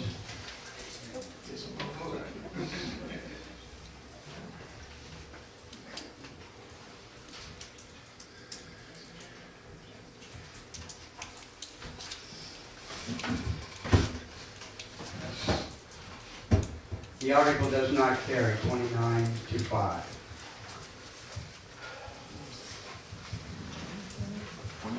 Article 18, to transact any other business that may legally come before the meeting. I know Mr. Maines has something he'd like to say. Yep. First thing I want to thank the selectmen for letting me run with this cell tower. Okay? I want to thank my counterpart, Joanne Kosky, and her husband, Tony, for being there in my corner and doing a lot of the typing and the information back and forth. We met Tuesday? Last Tuesday? Saturday.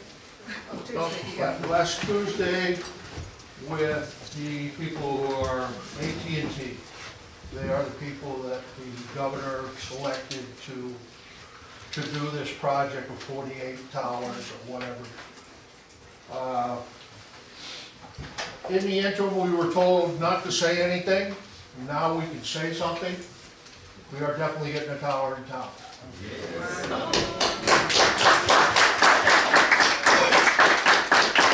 I also want to thank the people that signed that petition. That petition was a big deal. When I gave that to the state rep, he didn't know what was going on. I want to thank the chief here because he put in a nice letter. And our other chief over here put in a letter. All the highway department guys, they signed it. So, and we had other surrounding town chiefs and police put in letters too. I know you're gonna say, well, when's it going up? What's going up? Let's say they had 5 years to get this thing done. Right now, they're a year into it. We're looking, Joanna and I are about 18 months. Could be earlier, could be a little later, but right now, we know we're getting it. AT&T right now are talking to their engineers to find out if there's something that we need to know. Right now, you guys don't need to know what we need to know, okay? So, but just understand that I thank everybody that this has been a long road, 15 years, and we finally got this thing kicked off. Okay, so you guys, thank you much for listening to us. Thank you for all your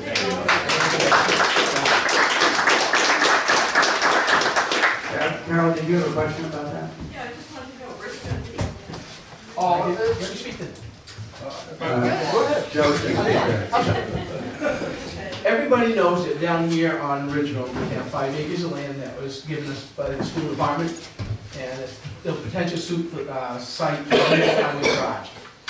Up in the back of that corner is a site that's already been designated for the cell tower.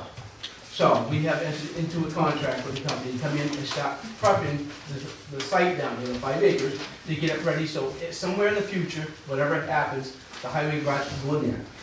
By doing that, okay, that ground will be already maintained and taken care of, so when they do the cell tower, they're not gonna have to run over boulders, trees, and stuff like that. It'll be all ready from the, go right into it.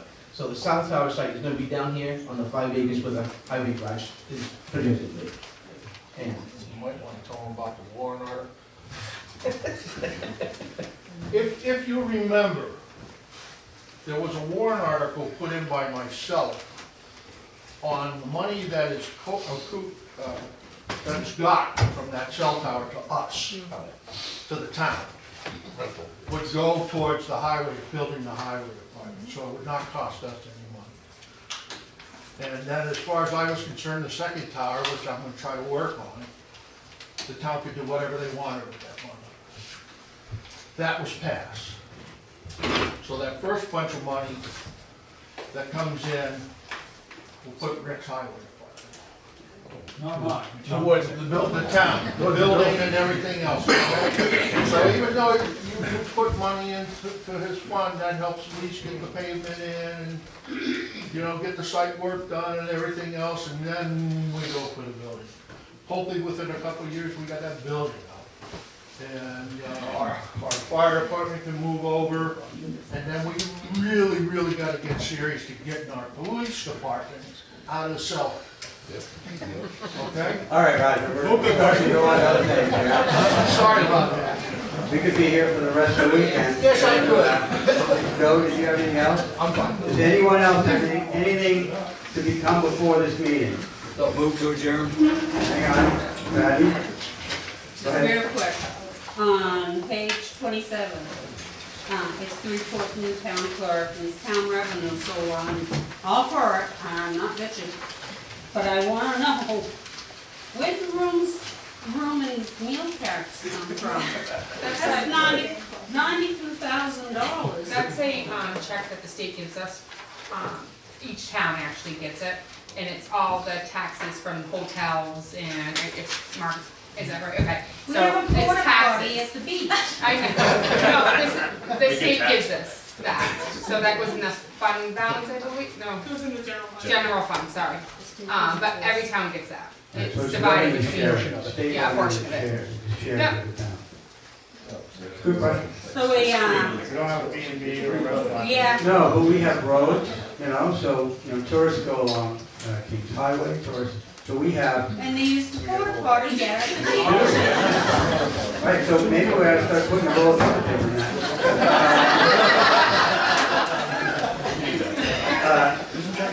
Carol, did you have something in your hand up? Yeah, I did. We do have the Conservation Commission here in Middleton. It's been here for years. Within the last few years, people are starting to move forward, move away, didn't have jobs or whatever, and we're kind of dwindling down, so I do need volunteers.